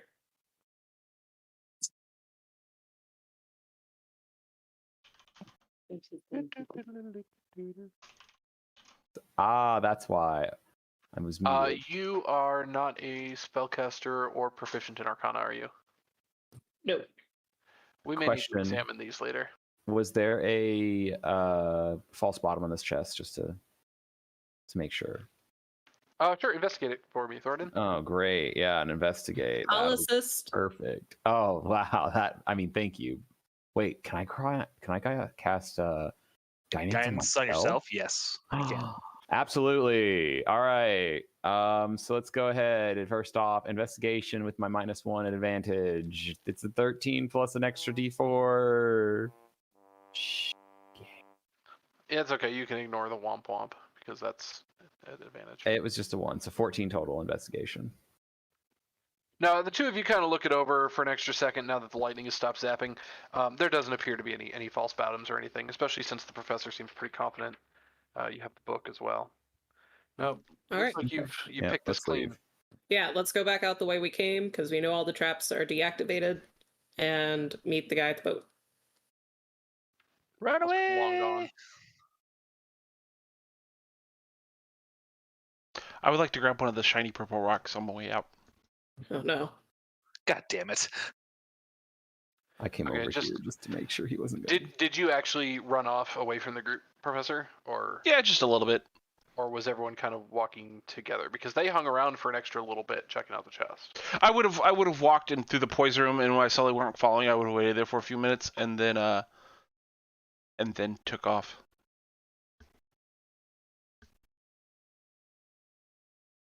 All right, I just fair come out the door, I see him over there, and I'm like, oh, come on now. We don't need to be doing this.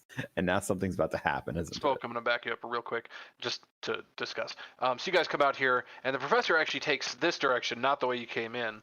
I don't know if you do anything with that information, but he seems to think there's something over here. Walks off with purpose. But I'll let you guys decide if you're following him in that direction or not. I'm gonna wait to see if something happens to him.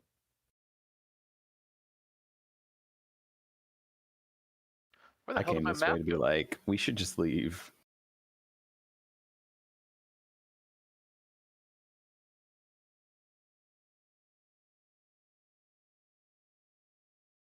All right, sorry. Here, I found the thing about the gems. You said you walk over and just kind of break off a piece of gem. Well, I mean, if there's one sitting loose that's the same color, I'll just pick that one up. Sure.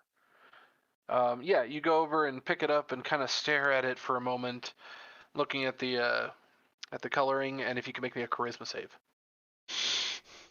Yay, dump stat. Uh-oh. Uh-oh. And before your eyes, the professor disappears. Uh-oh. Thoridne kind of looks that way, then looks back and Aw, with this fuck. expression like, he's gone. Oh man, can I investigate to see if these are crystals that I recognize from past traps or anything like I'm that? also going to investigate this area. My investigation sucks, by the way, so I'm not going to get much from it. Yep. He's gone. That's all I've got. It's hard to tell. I mean, it's a very faint purplish glow, but other than that, I mean, I'm moving Gerald over here just so the light comes over and you can see the purple artwork. Hey, But other than that, it's I mean, it's not like any gemstones you've ever seen before. Who knows what these would get at a jeweler? that gemstone that he picked up, is it gone with him, or did he disappear and the gemstone fell to the ground? No, it went with him. It's in his Okay. hand. And Professor, I'll tell you what you're up to here in a moment, but the gemstone's in your hand. I have a feeling you already know what I'm going to do. Yeah, we'll get to that in a moment, though. I'll see what everyone else wants to do. Obviously, the answer is it was a port key. Obviously. The only fucked up thing is he had what we needed, so we can't go anywhere without him. Yeah, Tenzin starts punching a wall and be like, "You fucking idiots." Well, I'm going to take a sit. I'm gonna do another investigation and continue looking through these rocks, trying to see if there's like maybe a mechanism that he triggered by accident. Does your investigation involve doing what he did and like picking up a gemstone? Quite potentially. I mean, I'll let you make the decision. I'm gonna say yes, as I like maybe try to move some aside to look around more.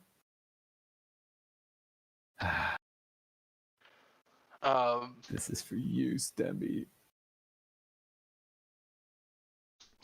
You're not the one I wanted here. Before Jason kills the Lich, one moment. Oh. Yeah, I'm just gonna light the book on fire. Problem solved. Well, if the Lich didn't give the information up.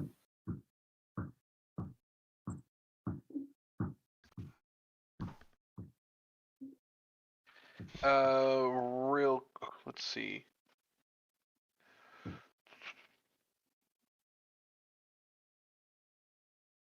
Okay. Thoridne, if you could make me a charisma saving throw, please. So I think I'm at least somewhat proficient in charisma. I am. Haha. Hey, there we go.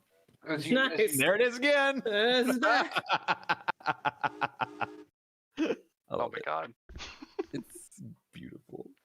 As you pick up one of the gemstones and are looking at it, kind of figure out, you feel something kind of tug at you. Yeah, like your soul is being ripped on or something, and you're able to, with your just sense of self, you're able to impose yourself and go, no, I'm here, and the gemstone, the effect fades away, and you stand there holding a purple gem in your hand. I just look back over at the rest of the group and I'm like, I don't see anything over here. And I guess I'll pocket the gemstone. Why not, for now? So you're not going to share the effect you felt by touching the gem? Oh, You should probably do that. I'll let you know. It's like there is something that feels like it pulls at you over here, but I don't know from where.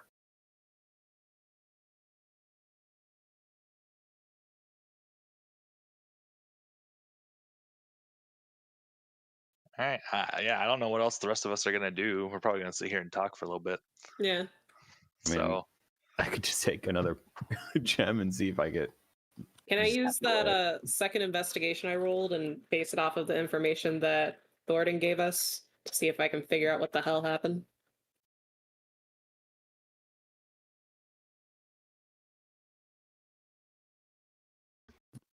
I'm sorry, say that one more time. Yeah, could I use the information Thoridne gave us to use that second investigation to try to figure out what happened to the professor? I mean, there's not much to investigate. He teleported. Poof. I'm gonna take another gemstone. Sorry, it's I mean, now Thoridne reported that sensation. I don't know. Did you want to subject yourself to it and see if? Absolutely not. I have -1 to charisma. I'm gonna try again. You want to do it again? Yeah. You're like, ooh, more gems. Yeah, and you feel the same tugging sensation, and a charisma save. Yeah, let's go. can you choose to fail it? 13. I might not matter this time. Suppose if you really want to, yeah. Let's see. Technically, you succeed on that, but I would let you fail if you really want to. You can submit to the pulling sensation. I know I can. Fine, yes.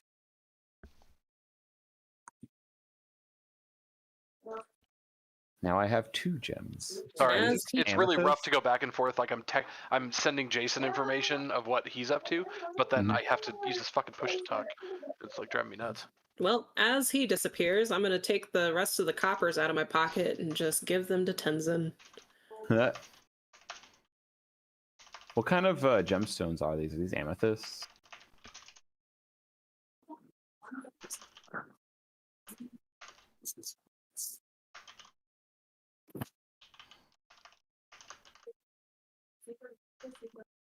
Yes.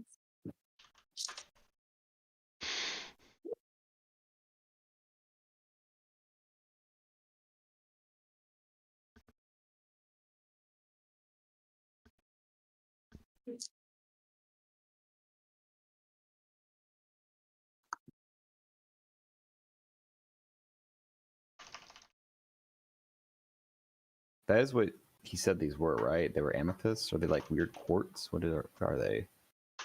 Since I have 2 of them now, apparently. Or am I in like a secret chat now? I mean, I'm still on the board. No, I'm terribly Ooh. sorry. It is a large pink. I have pink crystals. They seem to be somewhat unnatural. They may not even be worth anything, honestly. Oh, then I won't worry about it for right now. I'm sorry. Did you submit to it or no? You. Yeah, I will. Oh. Oh. Uh-oh. Hi, buddy. I'm gonna look at the other 2 and be like, do we just want to start making our way outside? Thoridne, you find the professor. Tenzin waves his arms You like just had to deal with this, didn't you? and like makes this like the Research. shape of a book, and it's like. Mm. All right. As you guys spend your time doing that, there's been a number of investigations and poking around and chatting. So with that, I'm actually going to pause and let's jump over to the professor. And actually, in a moment, Thoridne will pop in. But because Jason, this happens fairly quickly. You find yourself in a small room, about 5 by 10, with a large iron door at one end and no other entrances or exits. The floor is littered with as you look around, you see clean humanoid bones and purple crystals litter the floor of this cell, essentially. And you look at it and you start going, okay, well, time to bust out of here, grab the pickaxe, and you hear a rustling sound, and as you look around in the darkness, you see spiders, just hundreds of spiders, come swarming out of cracks in the walls, flooding out. And they're coming right for you. These things look hungry. If you could roll me a quick initiative.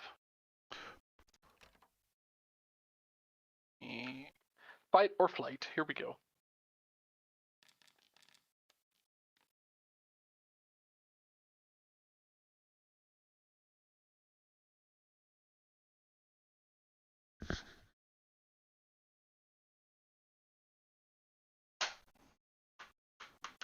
They're going to spend their first turn literally just coming out and forming. So you're going to go first.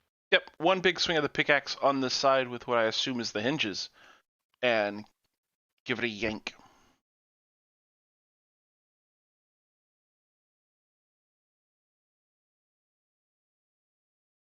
All right, swinging at the door. Make your. You made a strike earlier, didn't you? I did.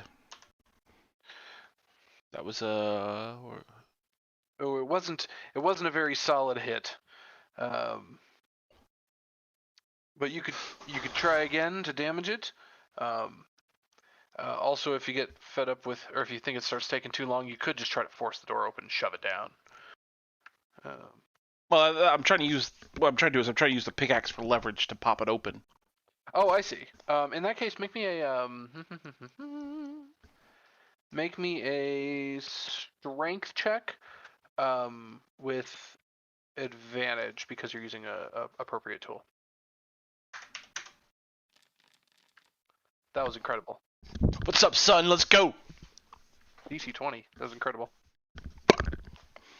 And you twist and crunch it, and the door falls forward, bang, into the floor.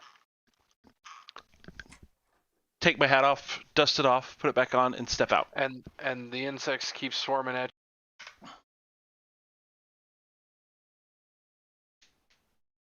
you. You took your finger off the button, Nathan. Oh, you crunch the door, you step out into the hallway, hearing these spiders swarm after you, And as you look back, poof, Thoridne appears in front of you. I look at him. Well, then let's... Thoridne, you found the professor. And and you find yourself smack dab in a swarm of spiders. Question for you. Did we hear the door by chance, Paul? No. No, because there's solid walls between you guys. Okay, sounds good. Quite a bit. Oh, I've been role playing this whole time and I've been muted. Damn. Oh, I'm sorry, Zach. No, Thoridne, like he pops into existence. He sees Professor Benmus and he's like, "There you are. You had to mess with the Chris. Oh my God, spiders! Ugh! Now he's freaking out because of the spiders. Don't be a baby. I walk and I head south down the hallway. Walk. Wow. I follow immediately, running behind him if that's allowed. Can I I close this door on my way out? No, you guys do recognize this hallway. It's this broken. cells. That's right. Oh, I don't, because I didn't come down this hallway. I stopped Thoridne right here. recognizes this hallway. Oh yeah, I recognize at least some of this. Yeah. And you guys, as you rush down to the end here, you find a nice, intricately carved door. Very similar style of carving to the tentacle one that grabbed at you earlier. But it's just a big, finely carved skull in the door. And earlier you said there's banging on one of these doors? Yeah, still light banging. It was the one across the hall from you. Okay, after coming down here, push past him, and yeah, I would like to open the door that's across from us. Okay. With the intent to slam it closed if it's not what I think it is. What? The door is actually unlocked. And sorry, and Zach, no, you can't slam. Yeah. You can't close the door to the cell you came in because It's on the professor floor. broke it off. It's on the floor. He just pranked the door, forced the door off. Gotcha. That was yeah. As soon as Jason said you can't, and I was like, oh yeah, that's right. I would love to burn everything, but I only have Sacred Flame and it only takes one. Welcome to the Addams family. Now, inside this room is a bunch of what looks like just hands, just living hands. Yep, crawling around. Immediately close the door back. And lock it if I can. Uh-oh. That's fine. It's spiders. I'll deal with the spiders later. What was in that door? Nothing we need. Come on, let's move.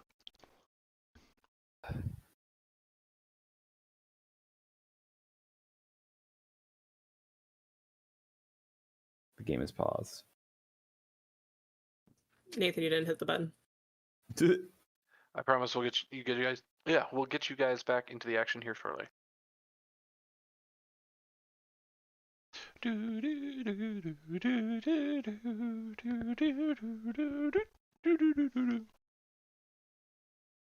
Professor, that's a 10 on your armor class as the spiders try to bite at you.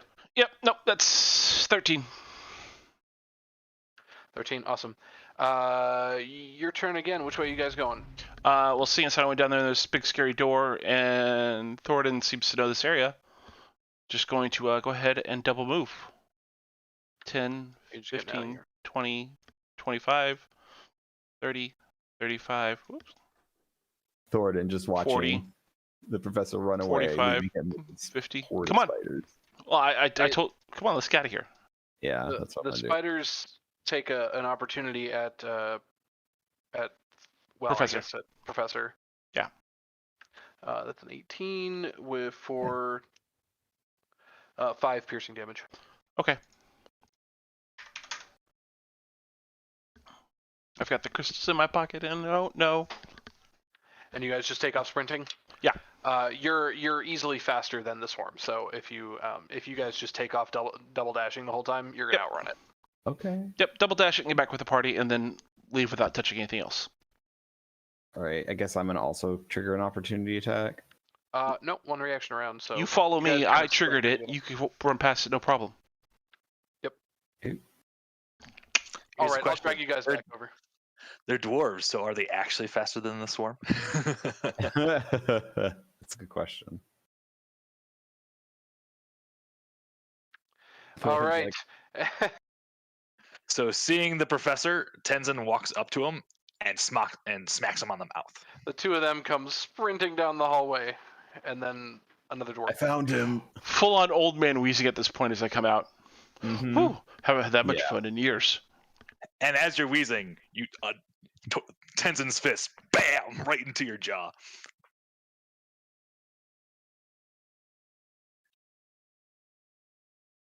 That was uncalled for. So I wipe the blood from my mouth. We should I leave. begin to usher them both and like gently now shove them forward and just point towards the exit. Yep, yep. Don't go into the lit up hallway. Just back the way we came in. It's not the hallway, it's the stones. And the last thing we need is for someone to accidentally step on a stone.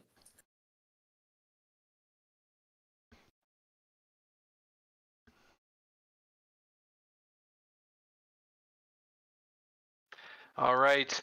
That cost about ultimately probably about 20 minutes. But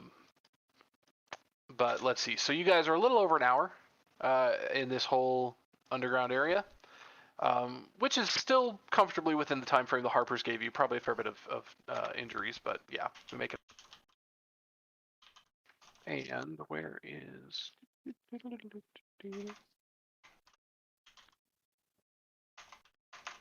I'm assuming we get it As out. you exit the cave, yes, running back the way you came. As you exit the cave, the Harper agent who ferried you guys down here, who your escort and unlocked the cave for you and everything, his name was Calbrax. He is waiting nearby on the shore, and he's holding a scroll in front of him. You recognize it as a standard issue magic scroll. And as you guys come running out, the spellbook underarm, he looks up, sees you guys, gets real excited, and rushes over and says, "Here, gather in, stand still.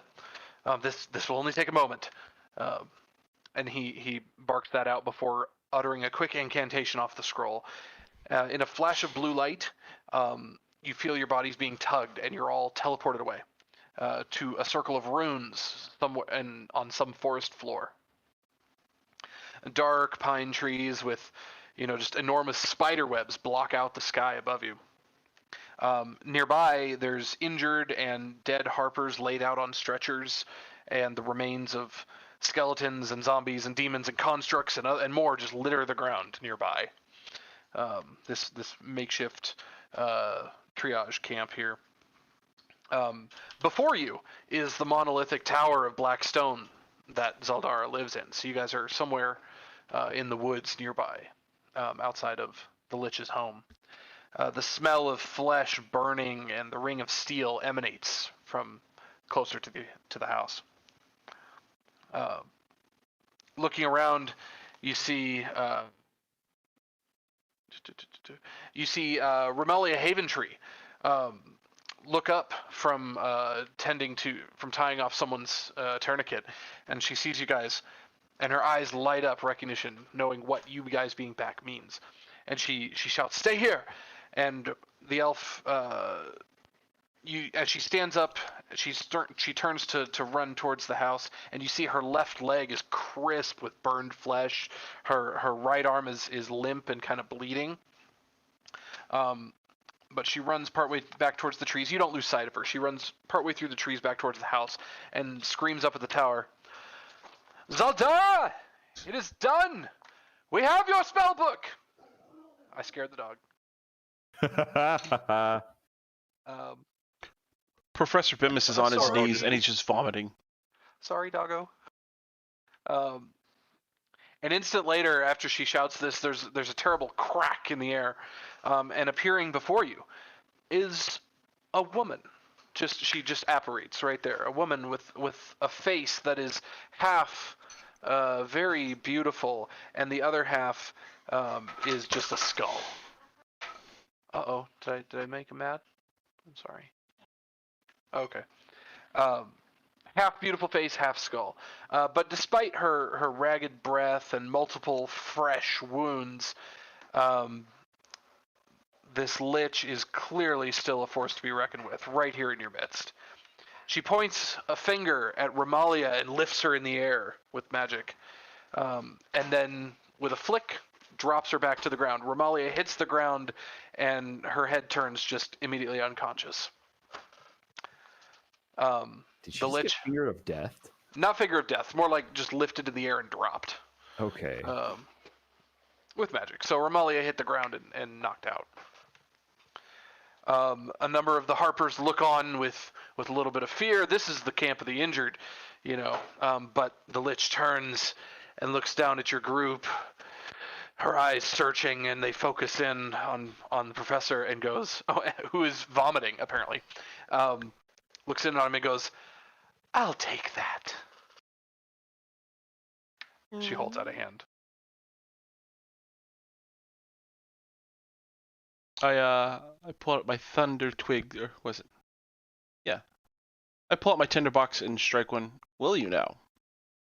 Ooh.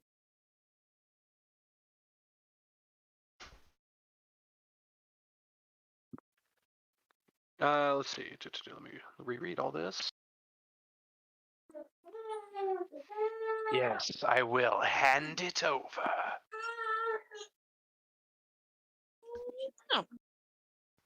This feels very much like a hostage situation suddenly. It really does. No.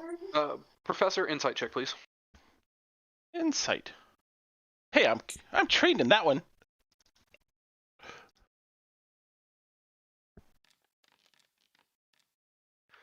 Excellent. DC 13. Yeah. I'm not kidding. Yeah. I am killing it tonight.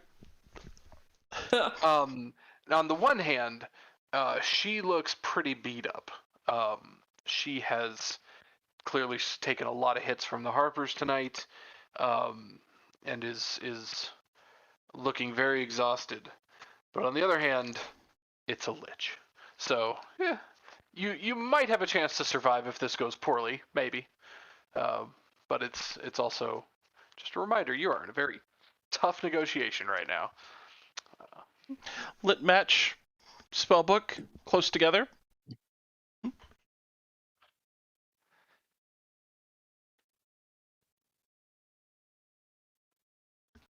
What are you wanting from her? You're in a standoff right now. Well, yeah, I know we're in a Mexican standoff, and I look around for another Harper, and I'm like another leader, since the one we did have is unconscious or dead on the floor.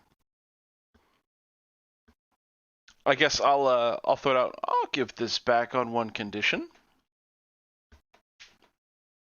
You tell us what's going on with resurrections and why people are dying.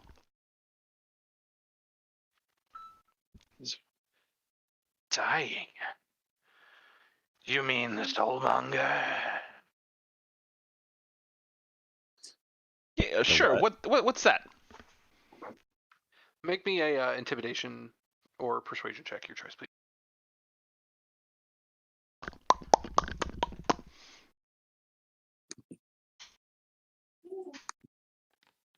Okay, either one. Okay. Let's go with persuasion. I don't really care. I'm gonna, you know what, from this roll, or from this point on now, Benmus, I'm gonna be doing some kind of silent prayers, aka I'm casting guidance on you consistently, so you can just continue to use an extra D4.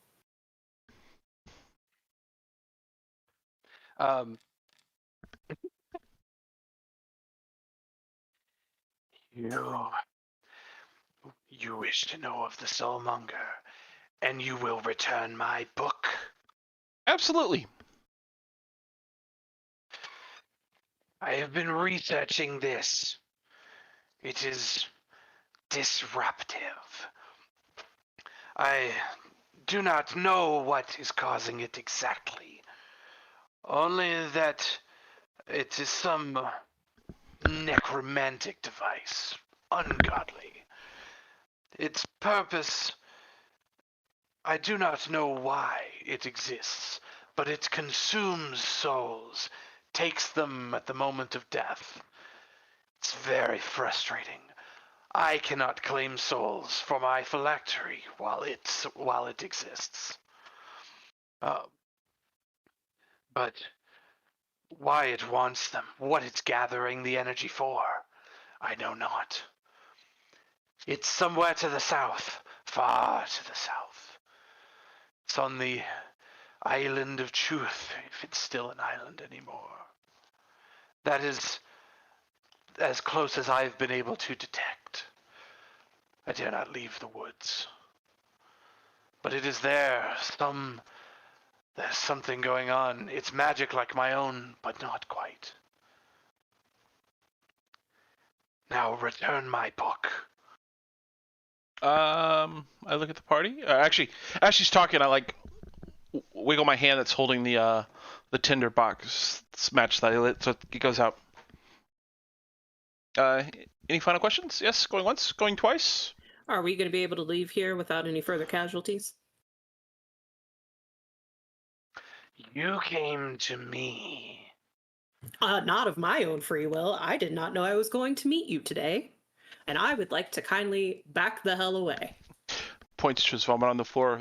That is why I don't do teleportation spells.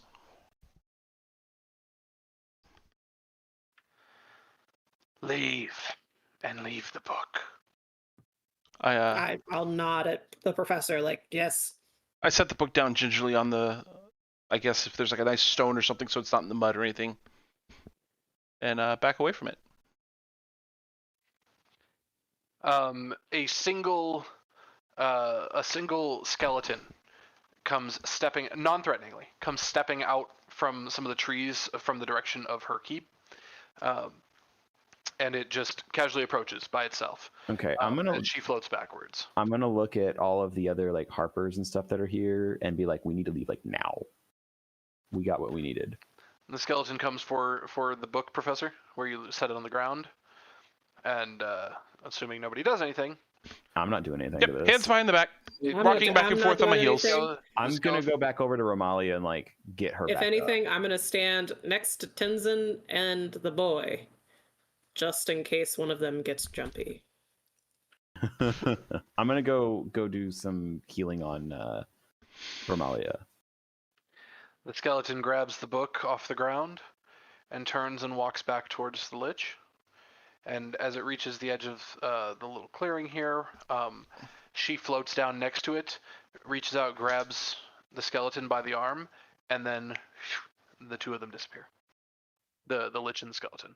And the clearing is left alone with just the harpers. And you. Goody. Perfect. As she disappears, a number of the other harpers spring into action. Some rush over to where Romalia fell and start tending to her, and we're able to fall in and get some help. But they quickly pack up camp. It seems like the fighting is done. The agents that were still up fighting at the house have returned back and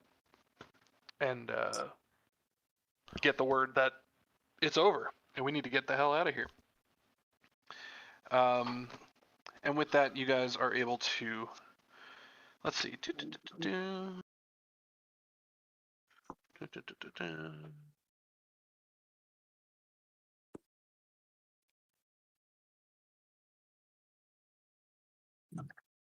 They gather you up, the harpers do, and all of their wounded, and lead you off farther into the Cloakwood, about an hour or two walk through the wood to an area that they believe to be safe. And with that, unless you have any other business tonight, everyone's allowed to take a long rest. Yay! Made it. Level up, right? And actually, yeah, this would be the level up to level 3. Whew. Woo! You beat a lich with that second level. Well done, everyone. Kind of. We kind of beat the lich.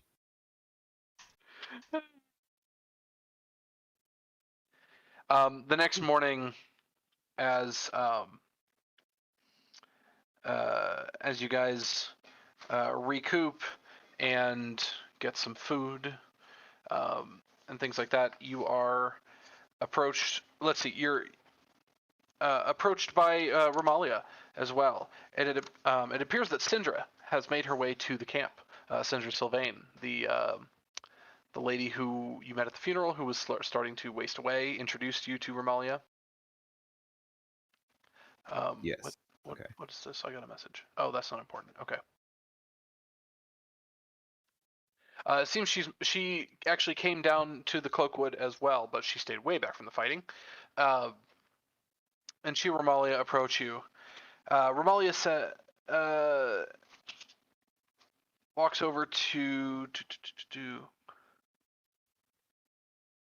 walks over to the group and holds up a small pouch in her hand and says, "Your reward, as promised." And it has 500 gold. Ooh. Which would Lovely. disperse to each of you as 100 gold. Excellent. Now then. I will take that then. Thank you for handling the situation after I was unfortunately taken out of action. As she told you, and the rest of my agents have reported to me, it appears the source of this curse is way down south on the island of Chult. That is at least a month's boat ride from here, if not more. That's too long to wait. We will have agents dispersed, teleporting down there as quickly as we can, and hopefully this can be resolved. Tenzin smacks the back of the professor, but like, ha! You were all pretty handy back there. Good work. I wasn't sure if how much difficulty it would be, but you all proved yourself rather handily. Would you care to take the next step with us? We're going to head down to the peninsula, see if we can find... I hear it's a deep jungle that's barely charted, but we're going to try and find what we can, see if we can sort this out. Would you care to go down as a team on behalf of the Harpers and see if you can find whatever this soul monger is that Zoldar referred to? If this thing is truly interfering with souls passing potentially even on to the afterlife, I feel like I am obligated to help. As a cleric of Brenenar True Silver, I must assist in this. Yes, souls being trapped, captured. Liches seem to capture the energy of souls and use them as food, as a fuel source. It's unclear if this device, whatever it may be, is doing the same thing, some sort of super phylactery. I don't know, the soulmonger. I worry if we wait too long, the souls may be beyond recovery, and they may be completely denied an afterlife, destroyed. But hopefully we can stop that, and if we're fast enough, we may be able to return some of these people to life. Perhaps your friend. If you wish to join us, Sylvanas here says she has contacts in Chult, actually, from back in the day. Sylvana, is that, or Syndra, I'm sorry, Syndra. Syndra, is that true? Yes, I wished, every now and then I like to pop in on, Nathan, where are your notes? Damn it. Nathan, who's this Nathan? No, I'm trying to find it. I like to pop in on Wakanga every now and then. He's such a delight to chat with. But I could get you there. I still have. I'm wasting away, but I still have a little magic. I could get us to Chult a lot faster than a boat ride. Well, some of us. A teleport spell only moves so many. But if you're willing to go, I was going to head down there myself, and you're welcome to come with me. Speaking to you, the party, Syndra, speaking to you guys. I will go. Smoke's gonna go with them. If only because she still has to win a bet. So, yeah, she's down. The once island of Chult is a dangerous place. It's very warm, very humid, and the jungle is mostly unmapped. But we can. It must be done. I'm sure we can find whatever it is. Do you have any business here? Do you need to go back to Baldur's Gate for anything? Otherwise, I mean, we could head out this day. I need to pick up a dagger or something. Yeah, I would also like to just, update some supplies before we go. Same. Yeah, Thoridne would like to at least let his church know that this is kind of what's going on and what he's going to go do and help with. Very well. Well, if it's all the same to you, I would like to move as quickly as possible. So I will teleport us back to Baldur's Gate and meet you tomorrow then. Is that acceptable? Yes. Yes. Yes. Did I hear it Tenzin wrong? continues to laugh at the professor. I feel like I'm missing something. That's okay. Very well. Then let us be off. Romalia, do you have any agents that need to come back with us as well? I can take maybe 2 more. And they discuss briefly. And once you guys have gathered your things and you're ready to go from this forest, they have 2 severely wounded Harper agents that will also be teleporting back with you to Baldur's Gate. And Romalia will see them to where they need to go. And with that, she casts teleport, and shoop, and you all end up outside of Thoridne's church, Oh. where the Harper agents, the quickest place for them to get medical attention. And the professor runs over to the bench and dry heaves.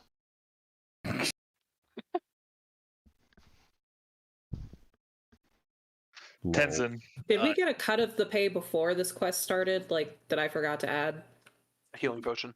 Oh, the healing potion. Okay, cool. Tenzin takes a piece of like dried jerky from his rations and like shoves it into the professor's hands and like makes the symbol for eat. You'll feel better. But it's not chocolate. The professor, It's not chocolate. the professor tentatively takes a bite of it as his stomach still feels squeezy. I would like to drag the boy with me, and I would like to try to find a vendor with some studded leather armor. Okay. And I'd be like, listen, child, you can talk to people. Yeah. I cannot, but I can tell when they're lying. So we're going to tag team this. Okay. All right? All Are right. you trying to pull a con and not even let them know? No, not even. I legitimately suck at talking to people. I end up insulting them. I keep forgetting people's names. It doesn't go over the way I want to, even though I'm being genuine. So I'm going to take the baby-faced child with me Just a couple and of hope babies. that this goes better. That's funny. Before they leave, Tenzin like grabs onto Gerald's shoulder and then taps at Gerald's armor at where like the acid spots are to remind them like, hey, you might want to work on those. Yeah. Yeah. I'm going to. Oh, did everybody also get the 12 gold that I gave them? No. I put did. it in I already the- put it on my character sheet. Okay, perfect. Perfect. Does that include Tenzin or does it not? Yes, it includes Tenzin. Okay. And I'll pat you on the shoulder. I mean, you guys. Can you reach that far? Do what? Can you reach that far? I'm gonna hop up, pat your shoulder. Actually, you know what, Tenzin? No, I'm not gonna give you the 12 gold. I'm gonna take that 12 gold. I'm gonna give you the rest of those coppers back, and we're even. We're done. You have like 100 gold from that chest. You're good. Yeah, he does. Okay.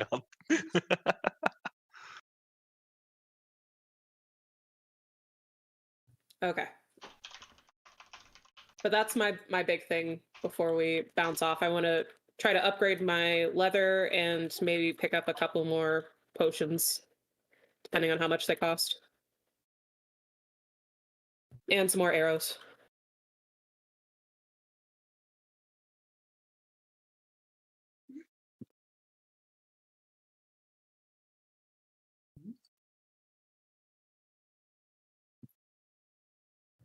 Press the button. Getting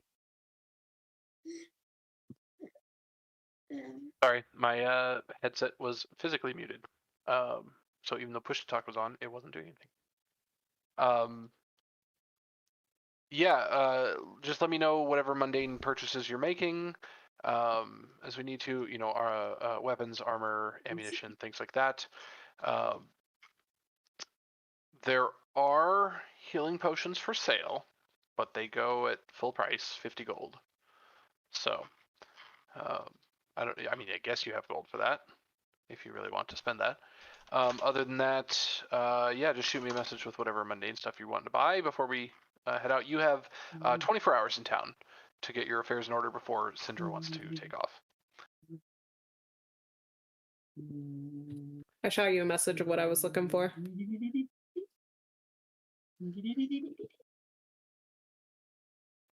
Yeah, that's good. Just let me know how many you get.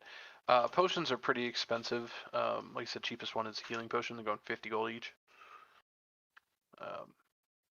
But mundane stuff, definitely for sale. I mean, you're in Baldur's Gate. Easy.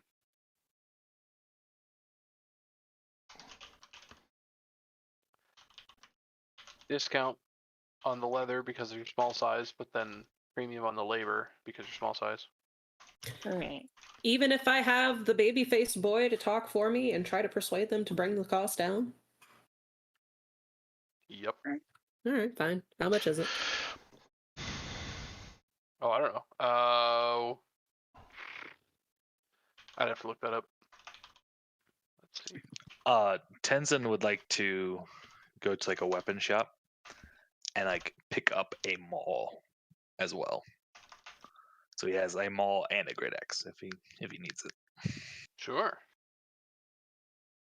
I need to refill the holy water, and I would like to buy a second one. Easy. Baldur's Gate, they got it for sale.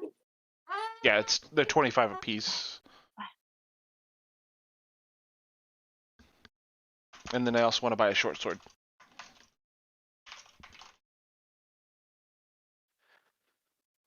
Gerald, what sort of oath are you going to take? You ready to claim your oath? I'm going to do the Oath of Devotion. Ooh.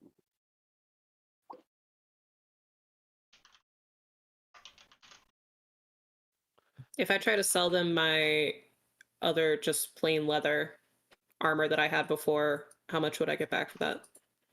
Half. Cool. Half of the listed price. Yeah. Okay, cool. Thanks.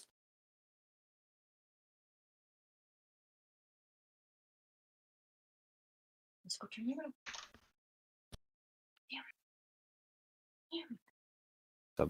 Oops. All think right. Subclass at level 2. Level 3, I think I just get extra spells. What are you at, Cleric? Yeah. That's subclass at level 1. Never mind. Yep, more spells, and I don't know what else clerics get at level 3. I think you get more prepared spells. Yeah. But I mean, like, you perpetually prepared. Like at level 3, you unlock your next level of forever prepared spells. Yeah, I got the second level spell slots now. Hooray! Well, but no, like as an example, a life cleric at level 3 always has spiritual weapon prepared, and it doesn't count against their prepared amount. Yes. So you have it. So you have your expanded, always prepared amount. Oh, like, yeah, you got second level spells, so now you also have aid and warding bond always prepared. Yeah. Nice. I like it. If you guys need expensive spell components, for example, for something like warding bond, if you ever intend to cast that, now is the time.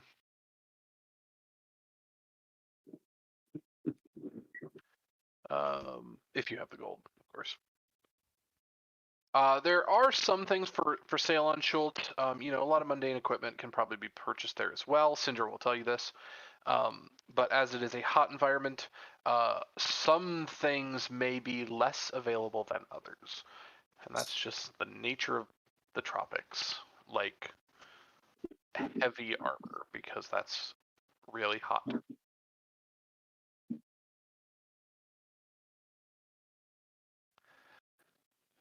but I don't have all the details in front of me. I'd have to look that up.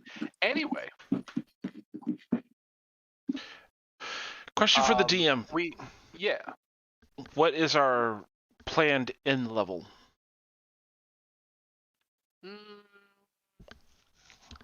Probably a minimum of 10. Okay, that's all I need to know. If you guys are kind of munchkining around and hitting up everything because you want to see the entire story, all the island has to offer, you could probably push it another level or two, maybe 12. I don't even know, 13? I think it's intended to end around 10 or 11. Okay. But it's not saying you couldn't go higher. We have about a half hour left on tonight's session. I don't intend any more combats, but we could push forward with the story a little bit if you guys want to actually get to Chult before the end of tonight.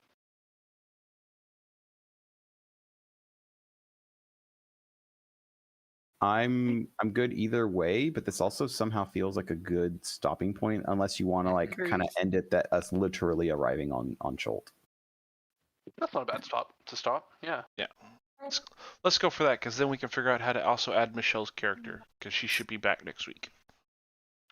Yeah, we may do a light retcon if she would prefer to join in Baldur's Gate, but she may also already be on Chult, so we'll see.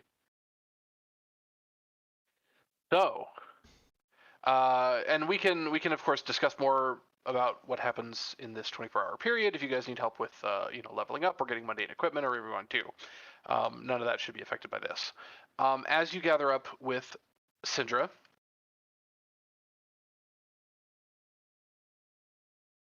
before I misspeak, let me make sure I have all my notes.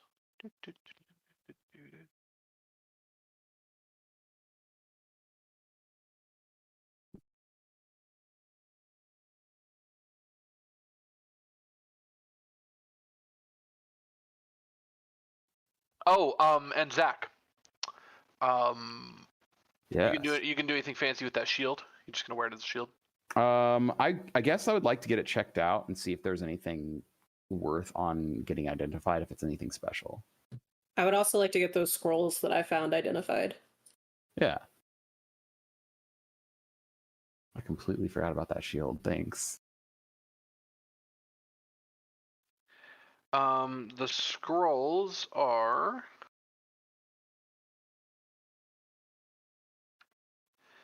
a scroll of tongues. Oh, that's actually really useful.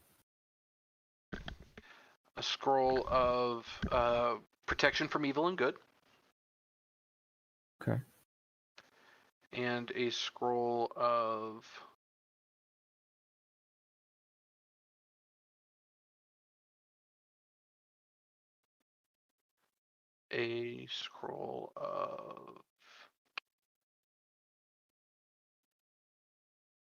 sorry.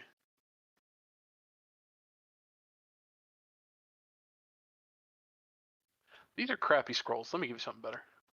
Well, Tongues is really good. No, those two are good. I mean the third one, the third scroll. What was the third scroll? They gave me a short list of options, and I was like, I mean, we could always just sell it for money or trade. That is always an option. It's not necessarily bad. We don't have to use it if selling is a viable option. That's what I'm trying to say.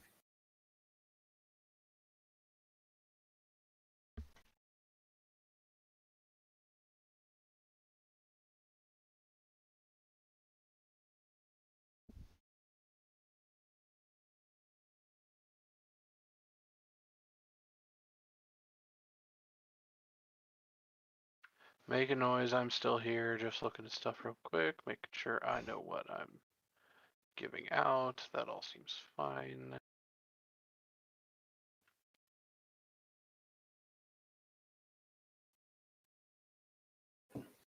A scroll of spider climb. Ah, that's pretty good. So tongues, protection from good and evil, and spider climb.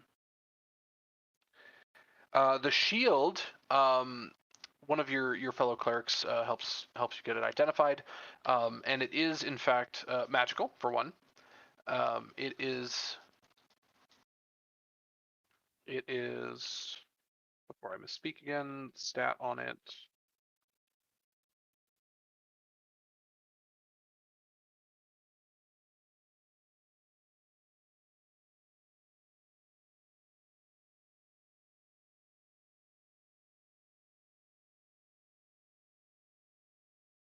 It doesn't give an additional AC bonus, so it's just the normal +2 from a shield. But while attuned to the shield, you have to attune to it, but while attuned to the shield and holding the shield, you have resistance to damage from ranged weapon attacks. So not spell attacks, but ranged weapon attacks, arrows, javelins, throwing axes, daggers, things like that. You would have resistance to the damage from ranged weapon attacks, yeah.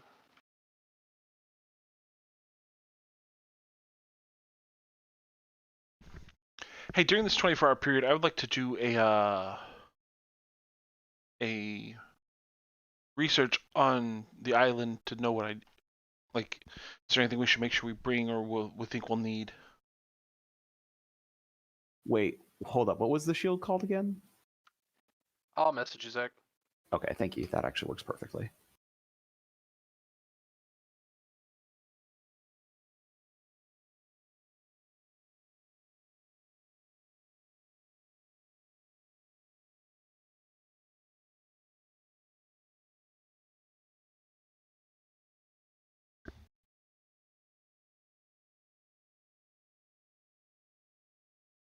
I'm sorry, Jason, researching the island, you know that it is.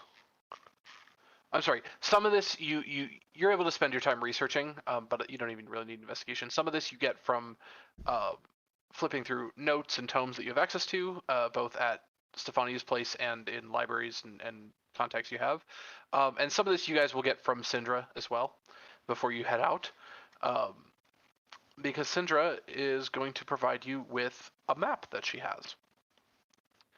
It's actually a very high quality map for as far as Chult goes.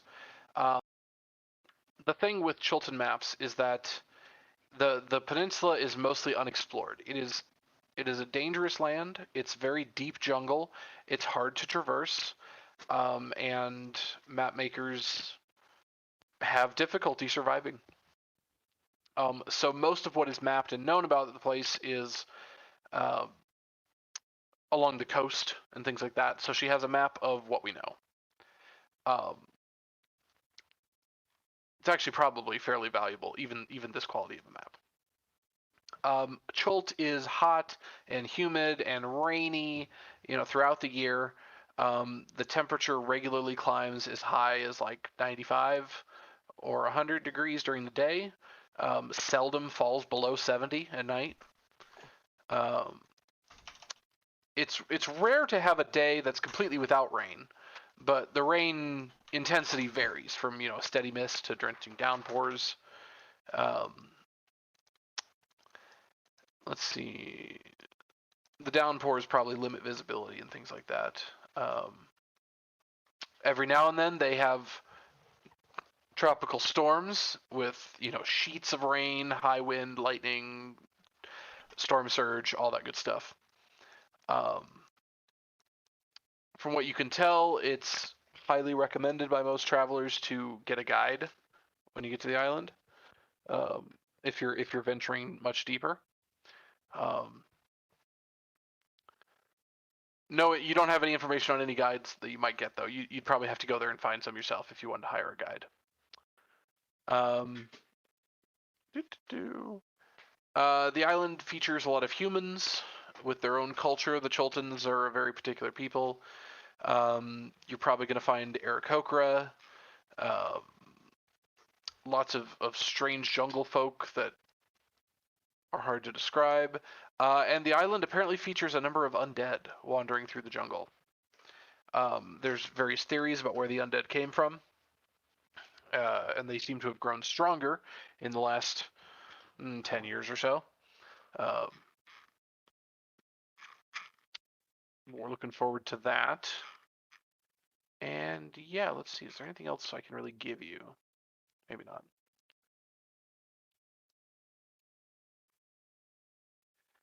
When next you guys meet up with Syndra to head out, she gives you this map, which I'm really hoping leads. I see this map right here. I wonder if it's the same one with all the hexagons and like the center of the island is just all like, who knows what's there? Is that the map you're giving us? Yep, that's what I see. Yep, if you're in Foundry. Here I am looking at. Okay, I'm just silly. And this was the technical problem I was working on, Eric and Katie, because I should have a way to individually reveal the hexes. So that should be fun. I think it's working now. If you have like a Photoshop kind of program, this is actually not too bad. But yeah, I can see where this is an issue. Yeah. So this map, in addition to being, you know, your touchstone for what we're going to be using during the adventure, this map was actually literally given to you in game by Sidra Sylvain. Question: where are we technically landing in this island or peninsula? Yeah. Where are we going to be technically sailing or teleporting into? She's going to take you to the most populated city, Port Nianzaro. Okay. Oh wow, that is tiny. Tiny pings.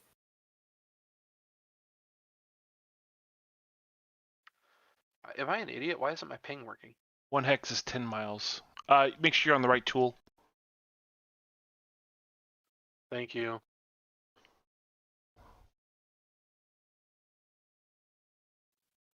What are those like digging spots? And like, does she explain any of these other symbols? That is an excellent question. Some of those are the digging spots are mines, like commercial mines. So many things. I'd have to look up any particular one.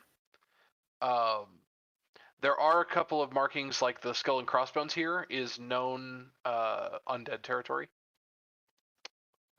I should show you guys this map. Like you may encounter some undead, wandering zombies, that kind of thing in that region. The coloring, I don't remember what the coloring means. Probably the denseness of the forest, I would suspect.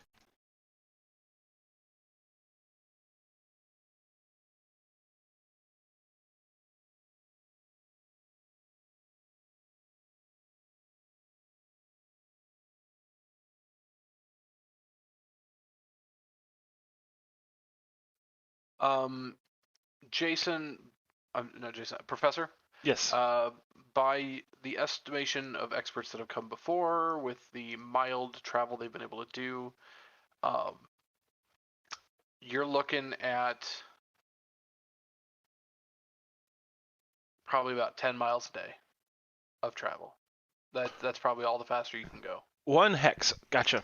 Maybe 20 miles if you follow a river, like on a canoe or something. But it's probably as fast as you're going to go. Maybe you guys can do better, but people that have explored some of the region before, they didn't get that far very fast. But I mean, and you could move faster. It's just there might be dangers. I am struggling to find out what this coloring is about. I'll have to get back to you on that. But yeah, a number of places marked. You can even see how there's some places like Mbala here that now Syndra doesn't necessarily know what Mbala is, but she doesn't know what a lot of these places are. She purchased this from a close friend many years ago. But some of these places, it's like it's not necessarily mapped, but they know it's kind of vaguely in that direction, that kind of thing. Some of it, like the mountains, you can just see the mountains from far off. So yeah, this is what we're looking at. It's gonna be fun. Yeah. A little meta. My intention with this module is that the overland travel will be more of a factor at the lower levels, as you guys are still kind of exploring, things like that, trying to find where you're going, feeling it out. As you guys gain levels, you'll probably get gold and get tools and get abilities that make it easier, and you can go faster and, you know, have fewer problems and things like that. And that's perfectly fine and natural. I'm not going to fight you on it. Like, no, it has to be a challenge, because I do hear that if we go too hard into it, eventually it'll become a drag. But I would like to do a little overland travel. And So what I've heard out, is try that it out. somewhere hidden in this island is, an airship that we can use to just fly. Is there? I don't know. I I'm asking, mean, you're the GM. the professor does have a set of navigation tools. I mean, I did hear a story one time where some guy wanted to keep playing this after the story was over, like he wanted to go into epic levels, and so they ended up finding a spelljammer and Ooh, getting the ship running and took off to the astral sea, and it became a spelljammer campaign. that's Which actually really cool. Was amusing. And then, but you saying that made me double take. I was like, wait, did he pull that from somewhere, or did I make that? No, I don't know. I don't know things. Just a shot in the dark, But this was fun. I'm actually looking really forward to exploring a jungle. Also, this is technically a peninsula. It was a island until about 10, 20 years ago. The Second Sundering. Whenever 4th edition ended and 5th edition started, with the Second Sundering, the world was kind of remapped again, and Chult got shoved back into the continent, and so now it's technically a peninsula. And where the two plates hit each other, it created this massive mountain range. And so these mountains down here, the Sunrock Mountains and the Sky Lizard Mountains, are basically impassable. So there's no overland trade through those areas connecting it. The only way to get to Chult is by boat or teleportation or anything. I looked at the wrong map. Ah, there it is. Forgot. It's Faerun. Oh, I will say... I can see like the difference between the two maps. Like there's this one where it's just an arpeggio and in Chult is an island, and there's another one where it's just straight up connected. Where did I see it? It's not there anymore. But anyway, looks interesting. Do you mean Also- archipelago? Yeah, archipelago, arpeggio, arca language is made up and silly.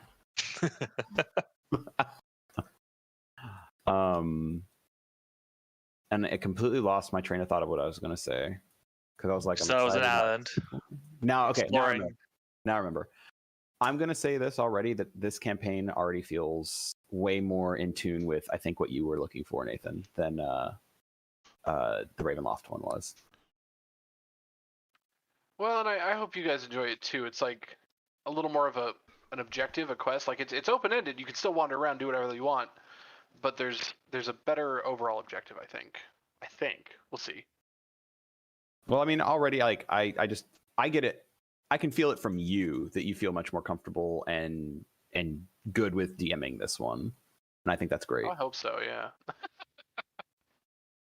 Thank you. It's good to hear. All right. So yeah, that's how this session will ultimately end. You guys show up, poof, in Port Nianzaru. I need to get a little artwork for the party bus token to show where we are on the map. I think in honor of the episode today, we should make it a Thomas the tank engine instead of the magic school bus. Oh my god, yes. That's amazing. What a good idea. We're going to Ibiza. Exactly. And before you depart, Romalia asks Romalia makes her way back before you guys depart the next day. Makes it back to Baldur's Gate and finds you at Syndra's, and just asks if they need to send you any missives, or you need to send any notices back, or things like that, if they refer to you any reports.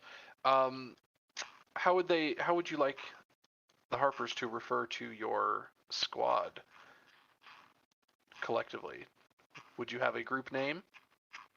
Shoot. Didn't last session we accidentally did... Oh, the Shorty Squad. That's what it was. What was the lady's name who died that brought us all together? Stefania? Stefani's Shorty Squad. I'll take it. I don't SSS. know who you're calling short. You can think about it for a SSS. week. I like that. Okay, no, that's amazing. Actually, the group is actually just most people would refer to it as the SSS, but it's like, well, what does the SSS stand for? And it's like, well, We should rethink that name. We're the super secret service. hey, I don't know how y'all feel about that, but I'd be hilariously down with it. Goodness. That's on the rest of y'all, but that's funny. I like that. I like being called the Not- SSS. Not the kind of campaign I was imagining DMing the SS, but Hey, Yeah. Why do you think I added Savanya on the front of it? love it. all right. Yeah, so if you guys have any questions or anything, obviously level up time. Feel free to discuss or change any options between now and then. Do your shopping in Baldur's Gate. A bunch of you messaged me. I'll go double check it, and if you have any questions like price or anything, I can help you. But otherwise, I dropped a link to the equipment page. You buy things at full price. If you need to sell anything you have, it sells for half. That's just Adventurers League rules. I figure that's easiest off the top of my head in Baldur's Gate. But just about everything mundane is for sale. So yeah. I know a couple of you had questions, so I'll get to those. But cool. Anything else you guys want to do tonight? Otherwise, I think that's the end of the session. We got about 10 minutes left. Yeah. Yeah, no, I'm good with I ending think this. I'm good, yeah. Unless we want to actually discuss, like, all in favor of calling the party the SSS, Oh my goodness. aka Stefania's Shorty Squad. Say hi. Pass. Nay. Pass. Oh, I'm an I for that. You know what? I like having a sense of humor. I mean, I'm cool with having a joke name. Let's just think of something that doesn't have those initials, if we could.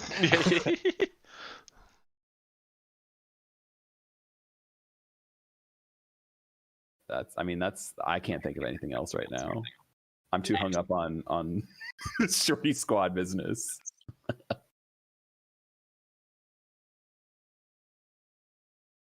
She's like, no more. And I like it that we keep calling Gerald the boy and the child, because he is Boy. technically the youngest. He's taller Right. than all of us. You're Boy. welcome. That's great. Maybe I should have just named him Atreus. Right? Boy. Hey, that's a great way to go. Like, Atreus, man, level up. You become a Norse god. That would be great. I'm all about it. Figure out how to shapeshift.